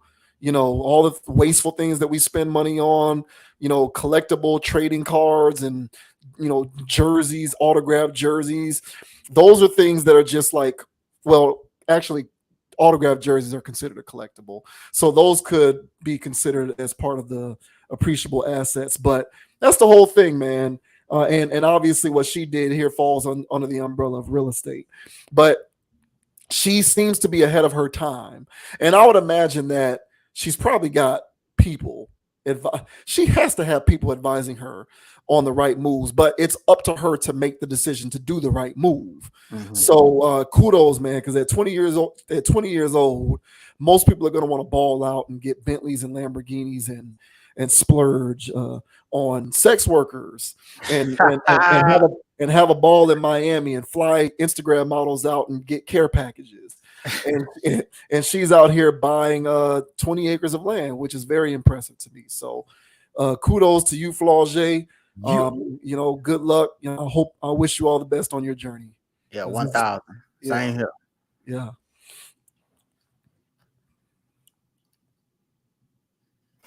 This guy. What's going on, bro? You tell me. Yeah. I don't know, man. This is so wild, yo. All right. So Paul George was recently, what's the name of his show? Podcast P. Yeah, P might stand for something else nowadays, bro. What's going on? Podcast P. So Podcast P, man, Paul George, during a recent episode of his podcast, they got onto the subject of players' unions trying to negotiate the media out of player locker rooms because it's, player locker room. The locker room is supposed to be like a sanctuary. Players don't really want the media being able to gain access to players in the locker room anymore. Because, guys are walking around, naked, no clothes on. Game just ended. They don't really want to answer questions, deal with reporters. They don't really want to have reporters in the locker room like that anymore. And so they're trying to negotiate that out of, various, collective bargaining agreements. And Podcast P, Paul George, got on this subject during a recent episode of his podcast, talking about how there was one particular instance in Washington where there was a reporter in the locker room, clearly, visibly staring at the man region of the players in the locker room. So this is a wild story, but we'll go ahead and get into it here. This says Paul George calls out reporter for stalking them when naked. Paul George made a shocking revelation about an NBA reporter. Keeping the name of the reporter anonymous, the Philadelphia 76ers star alleged that the reporter used to check out the players in the locker room inappropriately. On his podcast, P with Paul George, the 76ers star was discussing the NFL players demanding locker room privacy from the reporters, responding to the allegations by NFL players that some reporters shamelessly check out players' private parts. George said that there were some truths in those allegations.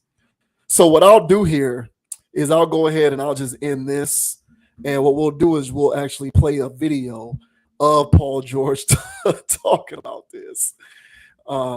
Which I 100% believe, by the way. Yeah, me too, unfortunately. So here's a recent episode of Podcast P talking about the locker room and this one reporter who was just always staring at the players, private parts. So moving on, P, I'm unsure if you saw this news, but the NFL You turn it up, son. Actively calling for media members to be removed from the locker room and for practice interviews to be conducted elsewhere. And the PA released this statement, and I quote, "Players feel that the locker room interviews invade their privacy and are uncomfortable. This isn't about limiting media access, but about respecting players' privacy and dignity." What do you think about that? I didn't see that, but I agree. So P, other players chimed in with some very, very interesting tweets. And one former wide receiver, Torrey Smith, tweeted, and I quote, pause, "If only y'all knew how awkward some of the male reporters act. Straight meat watchers." That was a real tweet. So it sounds like there's some iffy stuff going around the whole NFL with this meat watcher, Oh, yeah, they got to stop conspiracy. Nah, there's some honest truth to that. There was an incident, and there was even way back, my time of being in the NBA where guys would talk about this situation. And there was a reporter in Washington that would look at stare at dudes' meat, like while they're in the house or while they're changing. And you got to understand, bro, like the game might be over. And 10 minutes after that, all the reporters are coming in, right? And immediately after the game, like, you're not showering right away. You know what I mean? Like, you might take a second to kind of process what just happened, like get your thoughts and stuff together, relax a little bit, have a shake or a smoothie or whatever, like drinks, like you're going to chill, check your phone. And so I would say majority of the locker room, bro, they're naked. Like, we're in towels, we're naked, like we just got out the shower, we got, you know, and then you have these reporters in there and like they not staring at a wall. You know what I mean? Back up. Yeah, back up. They looking at us. They like funky shit. I know it got to be funky in there. Like, what y'all Right. get out? And that's our safe space. You know what I mean? Our locker room is our safe space to begin with. So like, you can't even talk, even if it's like an injury or like, you know, that's how stories get leaked. Like, I'm trying to talk to a teammate, like, yo, you know, I should have did this better, or should have did that better, or like so and so, dang, he missed a shot or he turned the ball over. And now a story gets blown out of proportion because of someone ear hustling, these reporters ear hustling, and they make a story out of nothing. Yeah. And so I just think it's just our place of privacy it should be treated as that. Like, you know, that's where we get our prepared for battle. Like, that's where we prepare for games. It shouldn't be nobody in that space. All right. So what do you think about that? What do you make of that revelation about the reporter and how players don't want reporters in the locker room anymore because some of these people are apparently just mega creeps checking out players' meets all day? I mean, I agree, man, that this is some creepy stuff. I would say that. I never understood it. I would see clips of like interviews. Guys are in their towels, Yes. you know, or at least shirtless, or sometimes sitting down in their towels. Mm-hmm. And there's all kinds of microphones, voice recorders in the person's face. And I was like, damn, bro, like y'all just up in there?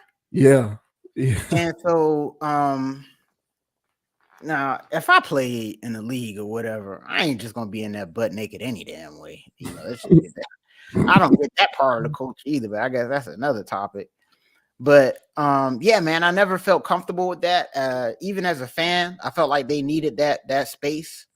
But the more Paul George started to talk about it, and he was like, hey man, and it's crazy that they even have to put this in their you know, bargaining agreement or whatever. Like, that's outrageous in and of itself. It should just be, let's shut this locker room down until our guys are ready. But the fact that they even got to do this speaks to the sport overall and what they think of these athletes in the first place. And they're nothing but show horses. They're nothing but, you know, cattle, if you will. They're not really treated so much as actual men. They're just athletes.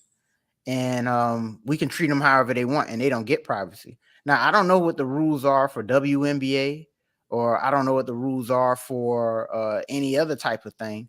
But to me, this seems like, you know, this shouldn't be, whether it's male or female. And so I do agree with Paul George. They do need to respect these dudes' space. You know, I feel like they're going to get this pass. I don't see how they wouldn't. But it's about time men did some Me Too stuff, man. Yeah. It's about time these guys stood up for themselves, because the first time that would have happened to me would have been the last. I would have found all kinds of precautionary measures, either to take that shower extra early or just made sure that I'm already well covered by the time these creepazoids start freaking their way up in there. But what are your thoughts, man, on podcast out here saying that hey man, our rights out here getting violated as athletes? What are your thoughts, man? Yeah, I don't get. I used to think the same thing too. Like growing up, whenever I would see players getting interviewed after games, I would wonder, like, how is this allowed for this guy to be half naked and there to be a whole bunch of reporters right in the locker room? I always thought that was a bit odd. Yeah, the only reason why there can't be a Me Too movement for men is because we don't we not about that same kind of life because we wouldn't look at it as harassment if it was the other way around, which is my overall point with this. Is I hear what he's saying and I hope it does happen because I do agree. I don't think that there's any more value you can get from a post-game interview if you do it directly after the game in the locker room versus doing it in the tunnel of the arena after the guys had 30 minutes to take a shower and put clothes on. Like, I don't see how there's a difference in terms of the sound bite that you get or the access or the quality of the interview. What's the difference? Why does it need to be immediately after the game when the guy's decompressing? Why can't it be in the tunnel or on the bus or in the hallway or somewhere after he's had time for said decompression? So I'm with that. I hope it does happen. But something tells me that when it comes to NBA players and even NBA, when it comes to male athletes, this is a byproduct of men, reporters, and members of the media who are men being in those locker rooms. Because some of these guys are so simpish that I would imagine if it was Brittany Renner coming in there to interview them, there'd be no complaints. If Brittany Renner, Drea Michelle, and Erica Mena were all reporters for the media coming into the locker room to interview these dudes half naked and they were staring at their meats, I don't think we'd be hearing anything about collective bargaining agreements or complaints to get reporters out of the locker room. It's strictly a matter of it being a weird type situation where you have these weird dudes in the locker room who feel like they need that access. So I hear where Paul George is coming from, but I also kind of feel like they're not all the way about that life, because in my opinion, you need to be all the way about that life, meaning no one gets in, man or woman. I don't give a damn who you are. This is my place. This is my happy place. The game just ended. Give me my 30 to 45 minutes to decompress, and I will give you guys access when I leave the locker room. Whether you are the finest chick in the world or the weirdest, creepiest dude in the world, I don't care who you are, give me my time for decompression. So I think you need to be all the way in order for me to buy that y'all are serious about this. But I have such a low opinion of a lot of these guys, unfortunately. I really do feel like if it was like women reporters, they wouldn't give a damn. Let them all in, bring them all in. We'll let y'all interview us. Hell, we won't even wear the towel. Come on in. Come on in. I'll take you. You want to interview me with the towel off? That's just how I see it. I really do feel that way. I think that if it was Instagram models coming in there to do interviews, if it was chicks like that, some of these more attractive women in the media who clearly are selling sex implicitly, but they code themselves as members of the media, but they're always dressed a certain kind of way, always looking good, but they're members of the media, right? If it was any of them always in a locker room and they were exhibiting the similar kinds of behavior, I really do think that this wouldn't be a thing. That's how I see it. Maybe I'm wrong, but I doubt it, because a lot of these dudes don't care. They don't care. They'll take them all. They don't care. So I would love to be proven wrong. If I'm proven wrong about this, I would be pleasantly surprised, because I do think that there need to be boundaries. I am a champion of boundaries. I am a champion of people putting boundaries up and demanding that people respect those boundaries within reason. So I do think that this needs to happen, but something tells me that it's conditional. And if it was your favorite stripper or your favorite Instagram model or a chick who looked like that, Instagram model adjacent, but she's holding a microphone doing an interview, y'all wouldn't be saying a peep. So we'll see. This is my first time hearing about this.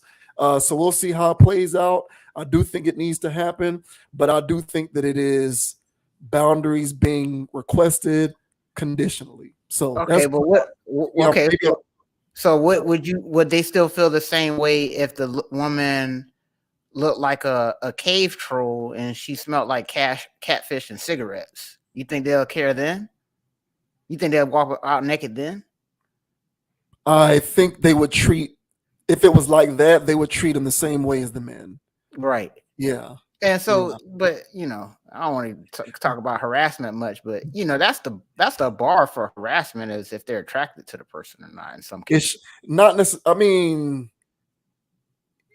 okay, I hear what you're saying. I know where you're going, but my point is like lawfully, even if they're attracted to the woman, if they start doing creep stuff, you can report that person.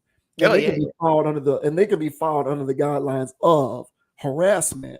So like the looks part of it to me shouldn't be a variable, even though it is. It is, but it shouldn't be. But I think that makes my point that this is entirely conditional because for me it should be uniform across the board. No one gets in here. Yeah. But I feel like if she looked a certain kind of way, she would be getting access. And those dudes wouldn't care as much. So I feel like y'all dudes out there, these athletes, they need to stand on business.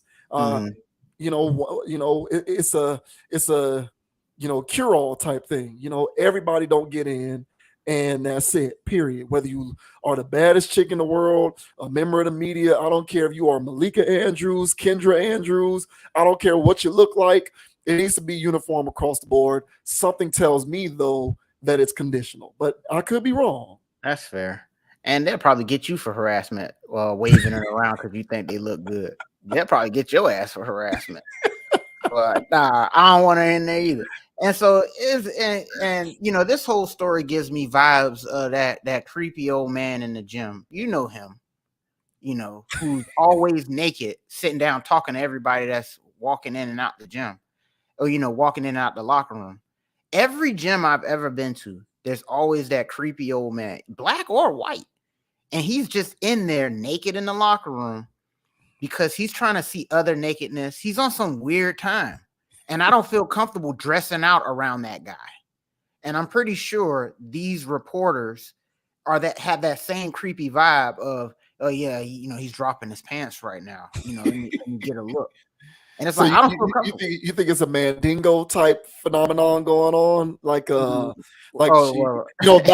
in the old days, it was like the mule, like dress them down and let's see if they're fit for duty. Let's evaluate everything. There's some weird stuff happening with that, But I guess that's how they view athletes too, Probably so. Yeah, especially football.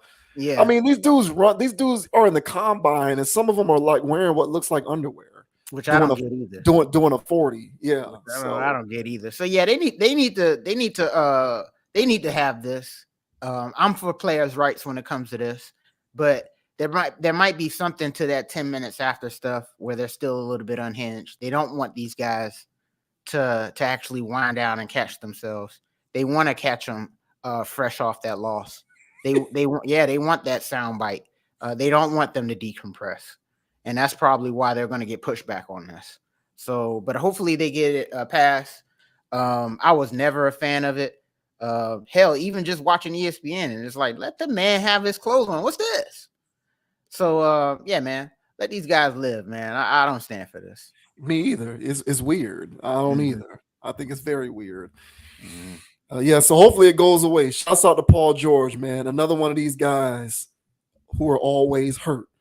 Every year they sell us a bag of goods. Oh, this team's gonna be good. They got Paul George, and then right on cue, oh, Paul George is hurt. So it's crazy how that works. Seriously, I mean, always hurt. Like the guy's just never healthy. So good luck, podcast P. Yeah.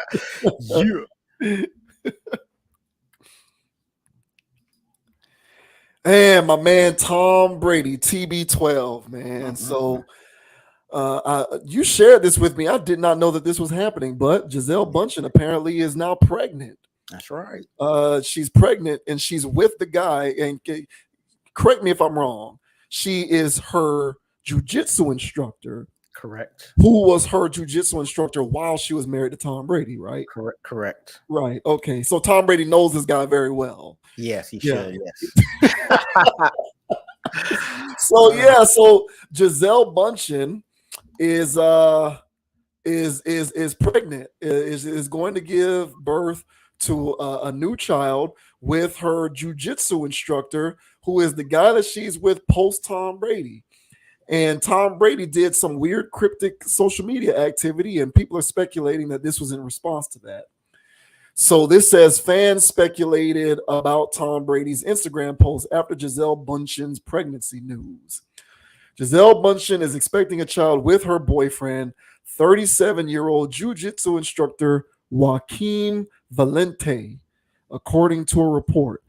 Bundchen, of course, was married to Tom Brady from 2009 to 2022. They had 2 children together, Benjamin Rain, 14, and daughter Vivian Lake, 11, that they've shared custody of since their divorce. Brady hasn't made any public comments about the pregnancy news, which broke Monday night, but he did post something on Instagram that had fans speculating it was about his ex-wife's big news. The former quarterback, who is in his first year of calling NFL games on Fox, posted a sunset video with the Chicks covering Fleetwood Mac's legendary song Landslide playing in the background. These are the lyrics that played in the post. Oh, mirror in the sky. Oh, Tom. Yeah. Oh, mirror in the sky. What is love? Can the child within my heart rise above? Can I sail through the changing ocean tides? Damn. Yeah. So there's the post there. And here are people's reactions to it. So here's one reaction, not from Tom Brady, not Tom Brady posting the Chicks cover of Landslide after news broke that Gisele Bundchen is having a baby with her hot jiu-jitsu instructor boyfriend. Old Tom Brady is going through it. I genuinely had to check for myself to make sure this was real. Meanwhile, Tom Brady on Instagram. So a lot of people have these reactions to it. There's the guy there on the right. This fella, Joaquin Valente, jiu-jitsu instructor. Here's another reaction. The average human doesn't realize how down Tom Brady has to be playing the Chicks on his Instagram. So this is largely a lot of viral social media reaction. Tom Brady, of course, posted that to his Instagram, but of course he hasn't said anything other than posting this. Do you buy what the internet is selling, that this was Tom Brady's way of cryptically reacting to this news that his ex-wife is now pregnant with the baby of a jiu-jitsu instructor who was her jiu-jitsu instructor while they were married? I just have to keep making sure that I provide that context for anyone who forgets that detail. Well, I mean, honestly, I am with the internet in the sense that I do feel like this is that cryptic post that is related to the X type of thing. I mean, I didn't follow Tom Brady. I kind of trolled him. This was 2015, 16. I just had enough of his crap and the Patriots and his cheating. And so I would go on his page quite often and just troll the hell out of him. Tom Brady, now, I don't think he personally ran that page, but I kind of felt like he had a lot of input on it. So he is a person who at least from what I can tell, he can be very petty, and he can be very, while being petty, being indirect. That's pretty much what I gathered from me, following his page to troll him. And like this fall, like LeBron. Yes. Yeah. And so this falls right into him and how he communicates online. And the thing about it is, I've never seen this though before, and he's down bad. This really hurt him. This really hurt him, man. And because come on, man, you a solid dude, bruh. You ain't gonna do this. I know damn sure I ain't gonna do that. I don't know what it was, 12 years or something they was married. So what is it? 2009 to 2009 to 2022, so yeah, so 13 about years. 13 years. Yeah, so that's a long time. For somebody that's supposed to be holding it down for you, and they step out with their instructor. Yes. So I'm pretty sure it stings, but you can't let the world know it like that. You can't let her know this like this, bruh. But hey, apparently, man, not even Captain America. Yeah, this ain't in the TB12. This ain't in the TB12 method. You know what I'm saying? So, yeah, man, this is wild stuff. I just think that you gotta be stronger than that, Tom. But I never seen him actually do something like this before. But I can tell that this, to me personally, because what kind of freaking quote is that? And the timing of it is wild. So yeah, man, this got to you, boy. And I'm trying not to say I feel sorry for this man, because I know what this guy's life was about. And I knew he was a cheater when he played. So yeah, man, all I can say is Brady down bad. And kind of like when we talked about before, when we was bringing up this situation, when it first was happening, when it was getting divorced, was you're not above the game if you in it.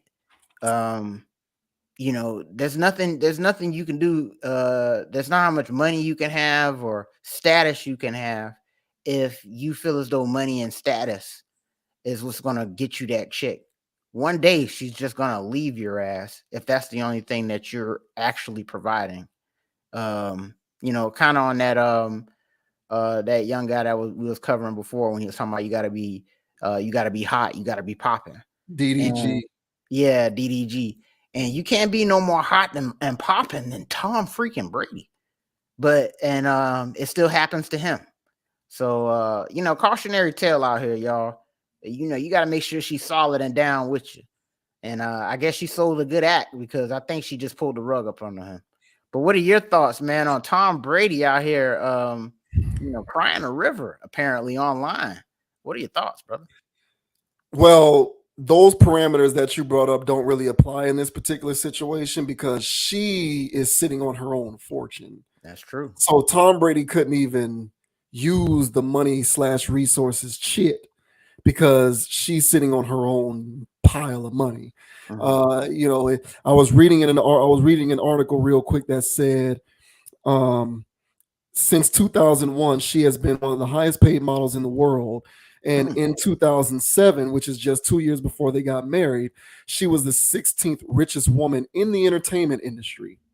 So arguable who makes more money between her and Brady, Oh, it's definitely her. Yeah. So my point is, Brady couldn't even use that shit if he wanted to.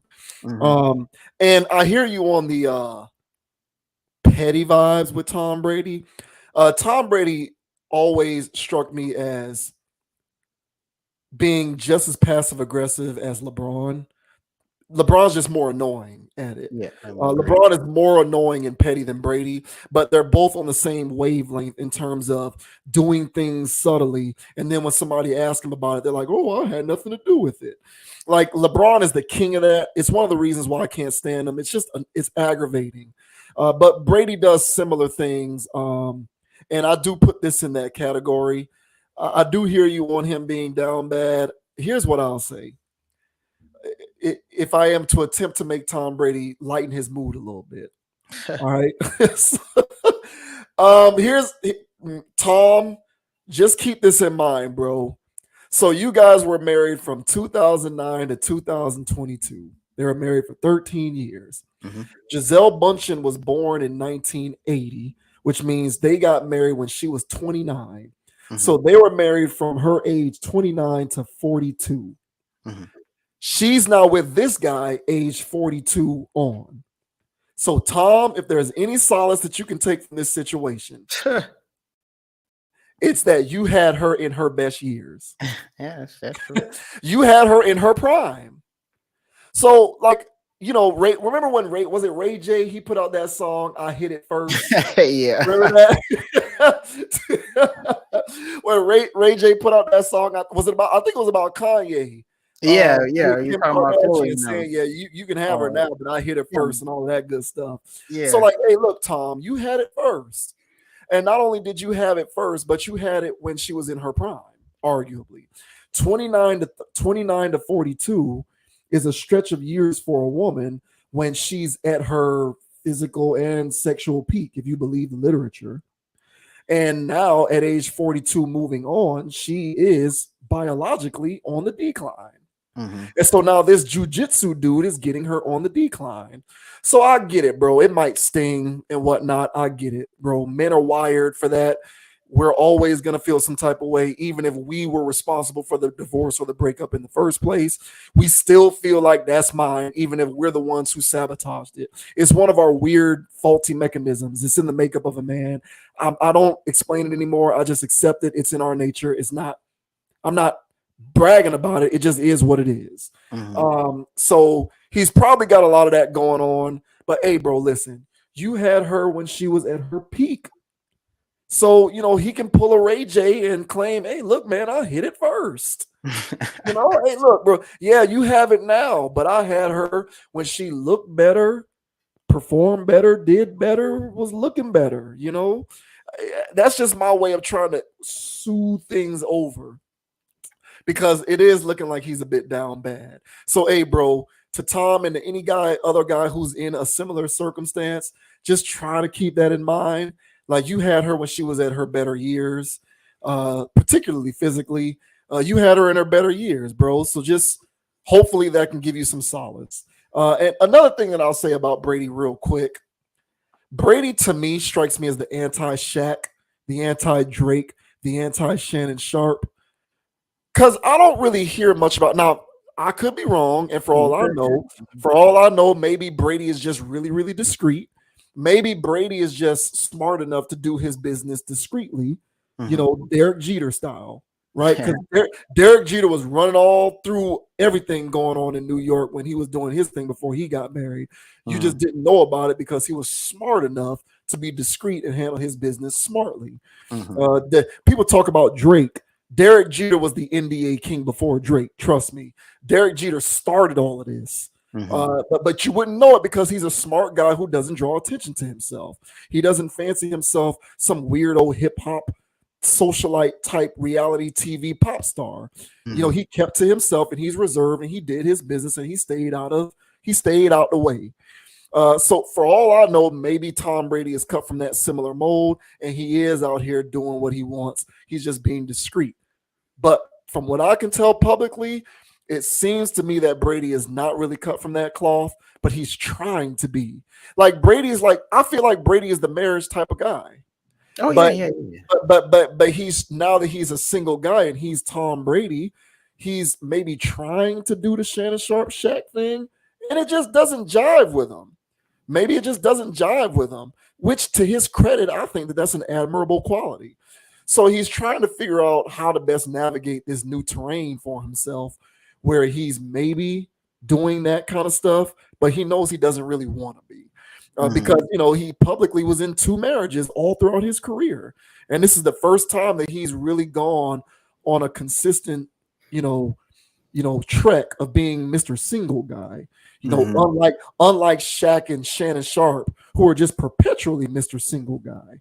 So, I get that kind of vibe from Brady that he's trying to navigate this thing and get it figured out. But one thing that he can lean on is the fact that he is built for that stable type setup. And it's just a matter of time before he finds himself off the schneid, if that's something that he's trying to do. But I think but for me, if I were to try to, impart some words of wisdom on the Tom to kind of make him not feel as down bad as he may be feeling, is that you had her in her best years, bro, and you had it first. So just try to keep that in mind, because this guy is getting her while she's on her downward trajectory. I mean, that's fair. I mean, hopefully that's good enough, but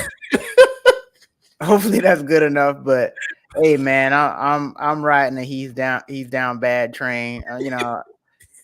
I came around the post-retirement Brady, but I ain't trying to kick a man while he's down. It sucks. You just can't. My thing is, this is for anybody out there. if you had yourself a good one and she's gone for whatever reason, especially if she left like how this woman, or she didn't leave like how this woman left, you know what I'm saying? And she got you in your feelings, you know, you listening to R&B in the house, you know, by yourself crying and shit, you know what I'm saying? Eating ice cream, you know, just being a loser. Don't let the internet know about it. Right. Okay. Because trolls like me gonna get their hands on it and then start kicking you while you're down. Okay. So oh man, hey man. But yeah, Tom, you know, tighten up. You know what I'm saying? You're freaking Tom Brady, dude. Right. Yeah. So, you know, whatever, dude. But Okay, that's the thing, not to cut you off, but Mhm. he's like, they said that he's had like a girlfriend here or there. He was dating some supermodel. I forget where she's from, some foreign chick, but she's like a supermodel or something. And that didn't last, or it didn't go anywhere. So I feel like he's trying to be Tom. He's trying to remember I am Tom Brady, but I feel like there's a part of him that's like, yeah, but I'm just, some guys are like that. And again, I'm saying this as a compliment. I don't mean this disparagingly, but some guys are built for relationship and monogamy. He might be one of them. You know, I'm just saying, maybe, Listen, maybe. He crying because anybody gonna put up with his crap like this woman did. I'm telling you right now, this guy puts everything, you know, he puts everything over, you know, everything. Because right now I know he's taking this announcer thing very seriously, and all of this post-retirement, he's taking all that stuff very seriously, you know, and he's treating it like the locker room with or like when a receiver drop a pass. I saw his face. I saw him chew those people out. There's one way of being demanding of your team and commanding excellence. And there's another thing of just being a jackass. So who knows how this dude is behind closed doors. And this woman actually put up with my shit. But no, she didn't. Because she ran off with Joaquin. So, yeah, man. So I know how this game go, Tom. My message to him and anybody else that's watching this, all right, you know, just don't go out like that, man. You know what I'm saying? Take it on the chin and regroup and, you know, get better next time around, bro. But he's still got a lot of years ahead of him. And even for like young people out here, man, like, dang, bro, I ain't had nobody do me like that. You know, it's like, man, get over it, you know. So yeah, dude. Yeah, I'm gonna get my little laugh on Tom on this one, you know. But he opened the door for that. Don't do that, y'all. You know what I'm saying? Yeah. I'm with you on that 100%. 1,000 wow. Stay off the internet, man. Like, yeah, man. I don't know. Yeah, Tom, you are not a part of this new weirdo generation. You do not need to air that out online. Just keep that to yourself, bro. Like, you don't have to do that. He can't get in contact with her, so he needed to let her know that he hurt. And that's what I'm saying, bro. Like, that's sucker shit. It's a bad look. Yeah. It is. It's a bad look. It's a bad look. It is. It's a bad look. Good luck, Tom. Good luck, man.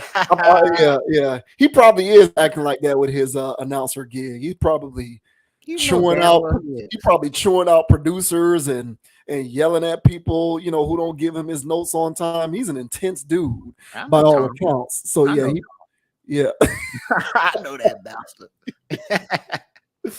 Hey, good luck, Tom, man. Just remember you had her first, and you had her in her best years, man. Just remember that, bro. You know. She's a supermodel. You lost her. Yeah. Oh, look at me, big backing up Tom Brady. Who would have known? Man, what's wrong with you, dog? What you got going on?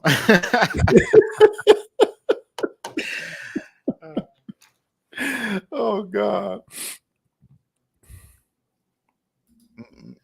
Last but not least, we are going to discuss 50 Cent, who was on the Breakfast Club and talked about how he was offered $3 million to perform at a recent Donald Trump rally in New York City, and he declined. And apparently, he was also offered money to perform at the Republican National Convention and also turned that down. He says he just stays away from politics. He's afraid of it. That's what he claims. So, excuse me. So, yeah, man, 50 Cent says he turned down a $3 million offer to perform Many Men at Donald Trump's recent rally in New York City. So this says 50 Cent claims he refused $3 million to perform at Donald Trump's controversial New York rally. 50 Cent says he turned down a $3 million offer to perform at Donald Trump's latest rally at Madison Square Garden in New York City. He explained his decision not to endorse the former president during an appearance on The Breakfast Club on Tuesday morning. The interview comes with just 7 days until the 2024 election. I got a call, but they wanted me for Sunday, 50 revealed before eventually adding, they offered $3 million. Despite listening to the offer, 50 says the talks didn't go very far. I didn't even go far. I didn't talk to them about that kind of stuff. I'm afraid about politics, you understand? I do not like no part about them. From there, he explained his decision-making while bringing up Kanye West as an example. It's because when you do get involved in it, no matter how you feel, someone passionately disagrees with you. That's the formula for the confusion that sent Kanye to Japan.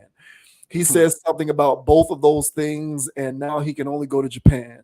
The controversial rapper has been hosting Vulture's listening events overseas for months. So here is a soundbite from that exchange there where he talked about turning down the offer. Is it true Donald Trump tried to give you money to endorse him one time? I got a call, but they wanted me to. Well, Sunday. Oh, they wanted you to come yesterday, Madison Square Garden? this week. So you wanted Oh you yeah, to because pop they out wanted there? you to perform Mini Men. They wanted you to perform Mini Men at the RNC too, right? Yeah, and Yeah, they still offered me $3 million. To perform? at the RNC or this past Sunday? Huh? At No, the this past Sunday. at $3 million, Mhm. and then they offered you money for the Republican National Convention too, right? You turned How it much down? was that? Yeah, I didn't even go far back. I wasn't talking to them about that kind of stuff. 'Cause I'm afraid of politics, bro. So you understand. I do not like You don't like no part of politics. no gang bang with politics. No gangbang, no politics. You know, it's because when you do get involved in it, no matter how you feel, someone passionately disagrees with you. That's everything, though. I mean, politics No, is worse, but it's that's worse now, everything. though. But that's the formula for the confusion that is sent Kanye to Japan. he said something about both of those things, and now he can only go to Japan.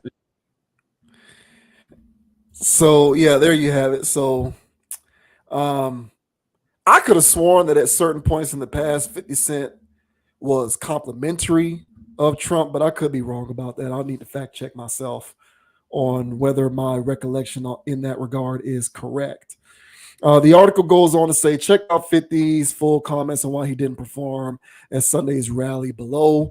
Without 50 Cent, the event still went on with some celebrity appearances. Comedian Tony Hinchcliffe's I don't even know who that is, made headlines for several controversial jokes, including one in which he remarked, there's literally a floating island of garbage in the middle of the ocean right now. I think it's called Puerto Rico. So I did see that. A lot of people are complaining about that. I guess they're asking for this guy to get canceled or whatever. Whoever that guy is, Hinchcliffe, whoever he is, for being disparaging towards Puerto Rico, I guess. But yeah, what did you make of 50's admission that he turned down $3 million to perform at a Trump rally? I mean, for the boat that he works in, I think it's a smart play. And as he mentioned, just because Kanye had an opinion about something political, he's only allowed to go to one country versus going to another type of thing. And 50's all about his money, and he doesn't want to alienate his fans. And so when you're out there, man, and you're part of this industry and you part of being so neutral that everybody likes you, you need to maintain that neutrality. And one way that you can really mess up that neutrality is getting in this political stuff.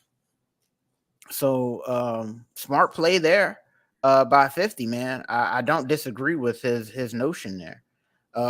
I don't think it would have been a good look for him because I would argue a large chunk of his fan base are blue people. Hell yeah.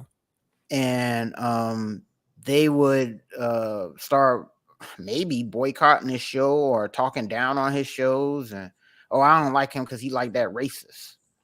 And he can't afford that.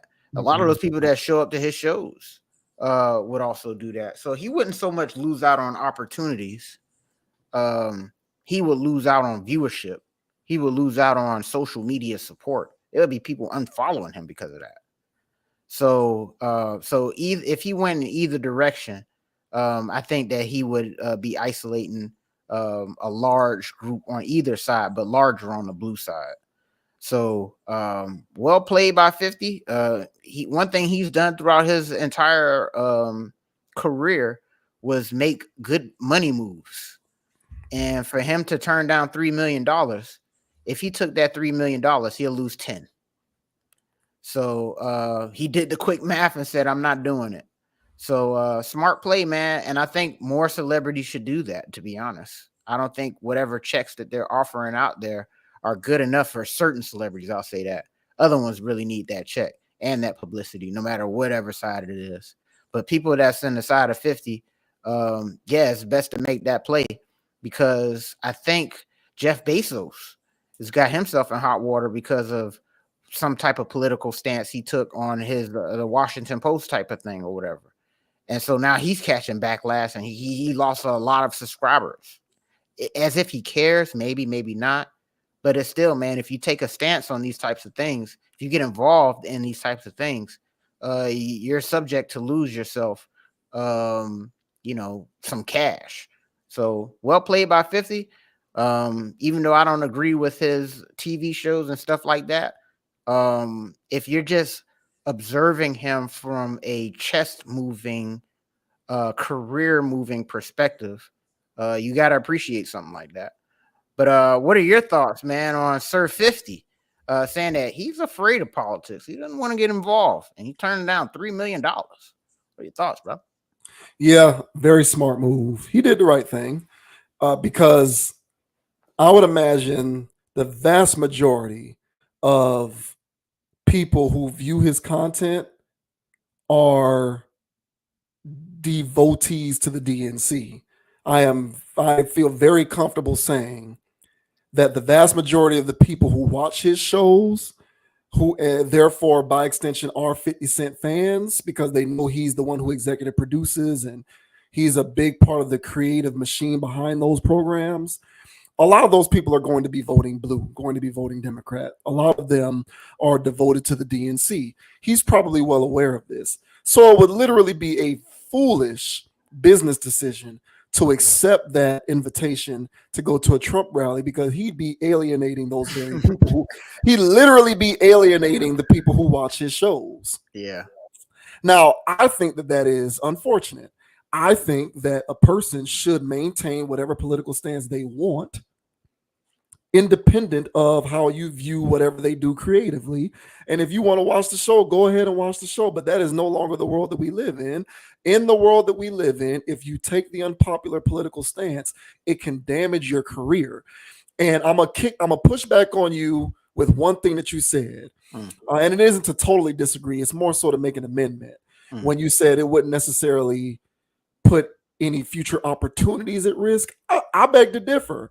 I think that outside of Fox and like Outkick, the vast majority of today's media is pro-liberal / Democrat. I also believe that the vast majority of Hollywood and the entertainment industry publicly is pro-liberal / Democrat. So him accepting that endorsement would kind of be putting future opportunities in jeopardy, because you don't know whether there's some Hollywood bigwig or somebody who's going to feel as though he may be a bit toxic as a result of the political stance that he took. And in this case, it wouldn't even be a political stance. It would just be for him. It would just be him accepting money to perform at a Trump rally. But to the vast majority of the politically conscious community, I would say performing at a Trump rally is the same thing as making an endorsement / showing support for. Yeah. So he 100% made the right decision. Had he done that, there would have been people all over social media talking about how he's endorsing this dude and we need to boycott his TV shows. I guarantee it. So he stayed apolitical, as he should, because these days it just doesn't serve you well to publicly be read unless you're willing to put your career in jeopardy. The last thing that I'll say is there's a guy, he's an actor, and he's conservative, and he's one of those people who literally said, I might be forfeiting my career for doing this, but I publicly endorse Trump. What's this guy's name? He plays Shazam. Damn it, what is his name? He's the actor who was Shazam. I'm looking right at his face. No, I'm looking right at his face. Zachary Levi, that's his name. Oh, okay. Zachary Levi. He's a guy who's conservative. He's like, oh, I'm Republican, I'm conservative. That's how I lean. And he's not an extremist or a crazy person or a radical in any kind of way. He's pretty reasonable and measured with how he views the world and sees certain things. But he's gone on record saying, I'm on the Republican side of the issue. And as such, he said he's going to vote Donald Trump. And even he knew that preemptively he had to say, I might be jeopardizing my career by doing this, because he knows the tone, the tenor of Hollywood and the entertainment industry is, if you don't go left, just don't say anything. But if you go right, you might be in hot water. So I don't like that dichotomy. I don't like the fact that a person can't be public. And I'm not trying to say that it's good to be red or blue. I'm just saying this dichotomy of, if publicly you are red, it can be trouble for you. But if you're publicly blue, it's all good. I'm uncomfortable with that. But that's definitely the environment that we have. And he knew that, which is why he said, I might be sacrificing my career by saying this publicly, because he knows this. And 50 probably knows it too. But I'm guessing he didn't get asked to perform at the other candidate. I'm guessing he didn't get asked to perform at her rally. So there's no news there. But he did get asked by the red people. So he had to decline, because if he accepts it, it could be trouble for him. So definitely a smart move. I fully endorse his decision to go apolitical, because while I'm not necessarily a 50 Cent fan, I'm also not a fan of somebody willfully committing career suicide, which is potentially what he could have done had he accepted that. So it is what it is.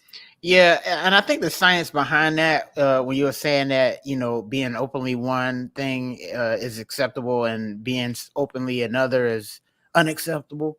And I think that it's like, because if somebody's blue, they make it known. Right, correct. They just make it known. I'm blue, damn it. And I stand for blue. And if somebody's quiet, most likely they're a little red. So some people's silence is already giving them up. Correct. But it's still more damning if you say it.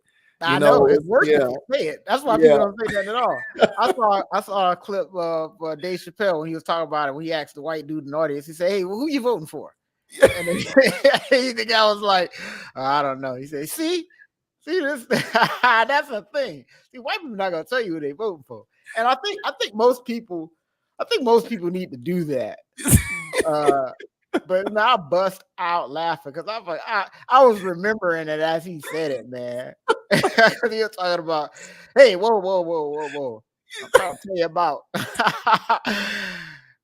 You know what I'm saying? I can't say that on this. This is a family platform. I can't say that here.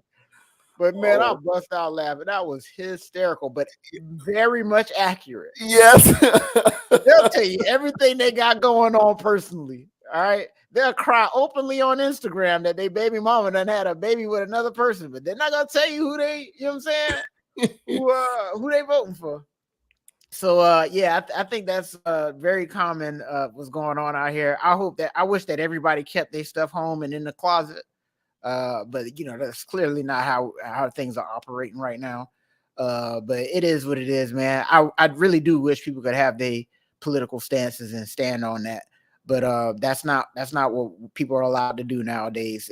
Everything has turned into extremes on both sides of the aisle. And but the thing, you can have your political stances as long as it's liberal. That's right. Like you can be public as long as it's the liberal DNC blue ideology. You just can't be publicly opposite of that. That's where we got to check this person. for whatever reason. Yeah. And even when when black dudes do it, they're called all kinds of names, and they're slandered by many people. And a lot of people have been experiencing that. With Obama coming out calling out black men for having a mind of their own, and all of this other stuff. So hey, even with me speaking right now, this is not an endorsement for either side of the thing, because I think both of them are clowns, if you ask me. But I do recognize a very obvious hypocrisy and a very obvious lean towards one side over the other in media. Yes. And that makes me uncomfortable. Yes. And I would expect that the media would not be biased in their reporting, but that's not what we're witnessing right now. No, we are well past that. They are actually openly, flagrantly not biased. They are flagrantly not biased, bro. I remember during the RNC, I'm watching MSNBC, and it was just show after show, segment after segment about these are the bad guys. And the real convention next month is when the good guys have their chance. Yes. Just flagrantly unbiased. It was ridiculous. And they feel as though they're righteous in being this way, because in their minds it's clear that there's a good and evil side. Yes. You know what I'm saying? So to them, the belief is we can be unbiased because we're unbiased on the side of righteousness. Correct. So because you're on the side of righteousness, your lack of bias is okay.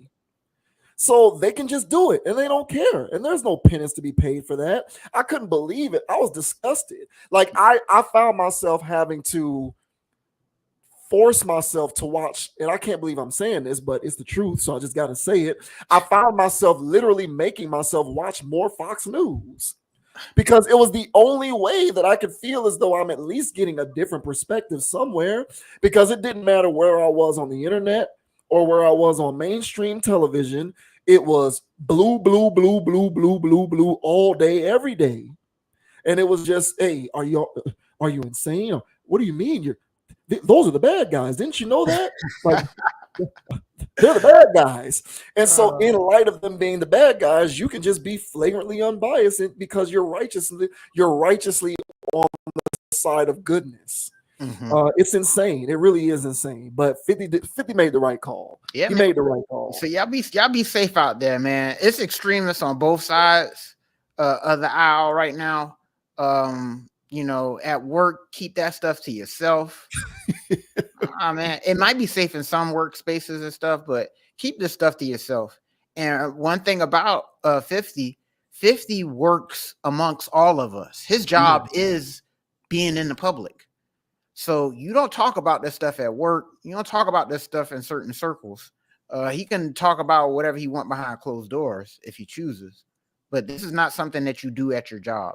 And 50 didn't feel comfortable doing having one side of the aisle or another, even if it was for a check. Good luck telling the extremists that. Yeah. So good play, man. And word to the wise, if y'all at the job, you know what I'm saying, if you on one side or the other, man, you know what I'm saying, just be safe out here, man, because you don't ever know who it is. If you're blue, you probably got an extremist red on your hands.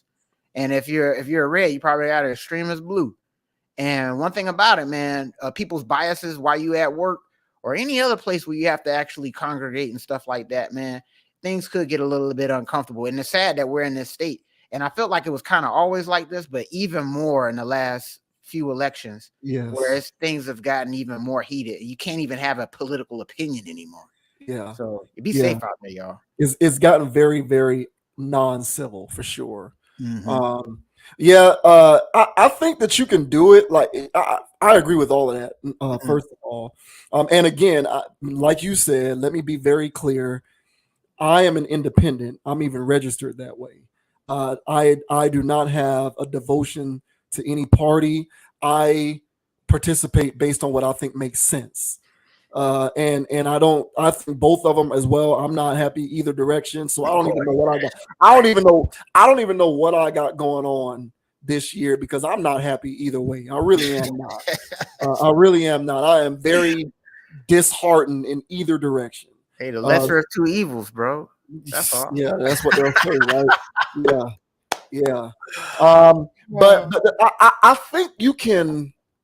I think that you can have individual discussions because, like, the thing is, I'm a moderate, so I don't think along lines of party. I just think what makes sense and what do I like, or disagree with or agree with. But most people are indoctrinated. Most people, I would say, are indoctrinated. So you'll have people who think that something is crazy. Like, for example, I've met people who think that what's happening in public schools with programs that are being, and I'm not trying to get too political, but real quick, I've met people who think that what's happening in public school systems in terms of them instituting classes and programs, essentially teaching children that it's normal to question their gender, right? I've met people who think that that is complete and utter insanity. They can't stand it. However, at the end of the day, as insane as they find that to be, when they go to fill that bubble, they still gonna fill that bubble blue. Ain't it crazy, because, bro? because they still that people have this blind devotion to these party systems. Yeah. So even as insane as they think that is, which is a liberal type implementation, they're still gonna bubble in blue at the end of the day. It boggles my mind, right? Because it's the lesser of two. Right. So the reason why I'm bringing that up is individually, you can have conversations with an individual where y'all exchange ideas and you can come to a common ground or an understanding. Yeah, I might be blue, and here's where I disagree with you. And a red person might be like, yeah, I might be red. Here's where I disagree with you. And so you can have that one-on-one conversation, and everybody at the end of the day can still coexist. It gets messy when you get on the internet with it and when you make it a public discourse. That's when it gets completely off the rails because the person is smart, but people are dumb and stupid and they panic. So that's where it gets a bit messy. And so my thing is, you can still have your discussions, but people can't help themselves and they got to hop on Facebook and they got to hop on Instagram and they got to hop on TikTok and they have to make these grandstanding declarations as if their opinion is more important or more paramount than the next person's. And then you get all of these people yelling and screaming at each other and exposing their indoctrinations. So that's where a person like 50 Cent says, I'm going to recuse myself from even being a part of that environment. And for a person like him, where it could literally cost him money, I can't blame him for going apolitical. People get mad at Jordan all day. 30 years ago when he said Republicans buy shoes too, I've always been the type who said, what the hell is wrong with that? Why does he have to go political? Because you suspect that he doesn't agree with your politics. That's why you don't like it. And but I don't think that that's a problem.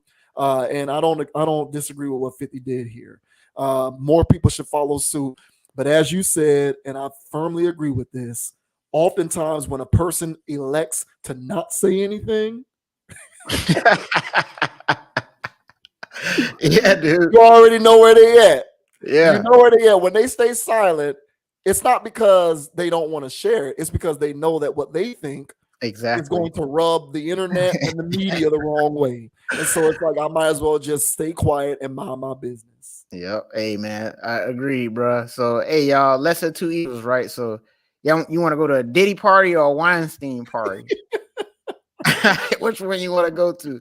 I don't want to go to either one. So that's where I stand at with all of that stuff. So, yeah, whatever y'all think's the lesser of, well, Diddy. You can try to rationalize whatever you want, man. You know what I'm saying? He still got baby oil on deck. So so good luck with either party you decide to go with. To me, I think they're both sickos and clowns. Yeah. So I think we need to do something alternative to all of this. And I think one of these days, hopefully in the future, these Jaylen Brown and Flau'jae generations, they can actually say, you know what? We don't have to do any of this crap. And that's where I stand with this stuff. So, but if you pick a side, one side's going to be mad on the other. So it's best to just stay silent if you do believe in this stuff, to be honest. Yeah. Mhm. Shouts out to 50, man. You made the right call. Just don't go. just don't go. But yeah, that'll do it for tonight's stream, ladies and gentlemen. Appreciate everybody for tuning in and joining us tonight. Shouts out to Terrence McClendon, who chimed in on the chat, man. We certainly appreciate you, brother. And shouts out to all of the members of the Conscious Approach community as we continue to keep this train rocking and rolling. Leave a comment. Let us know what you think about the commentary in this or any other video. If you have not already done so, hit that subscribe button, hit the like button, and leave a comment so that we can keep the conversation going. My name is JV Wins. I am on Instagram at JV Wins, JVWINS. Conscious Approach is also on Instagram at Con Approach, CONAPPROACH. As I always like to say, have a mind of your own. Think for yourself. Don't go with the Joneses. As far as I'm concerned, football season is in the rearview mirror and it's on to the NBA. Go Heat. We are off to a 2-1 start. We'll see how things are going. But for now, everybody keep supporting that logical content. We'll catch you on the next video. Hey, and the name is Dogon SS. And you can find me on Instagram at Dogon_SS and on YouTube, TikTok, DraftKings, everywhere you know. Dogon_SS all over there as well. And as I say on every pod, guys, all right, don't be too high, don't be too low. Keep it calm, keep it chill, keep it plug. And don't let anybody get you off your pivot, all right? Including all these extremists out here. Y'all stay solid out here. Stay 10 toes, all right? So I really appreciate everybody that's been hitting that like and subscribe like JV Wins and said. You know what I'm saying? Make sure you guys leave a comment down in the comment section. All right, as JV says, bro, you know what I'm saying? Tell us how garbage we is, or how awesome we is, or how neutral you is. Hey, man, we appreciate all the comments. We appreciate all the love. And we appreciate y'all watching. So until the next time, guys, more rings of Robert Ory. Catch y'all on the flip side. That's right. Another great Conscious Approach stream in the books. We'll catch y'all later. Peace. Go Canes! Undefeated.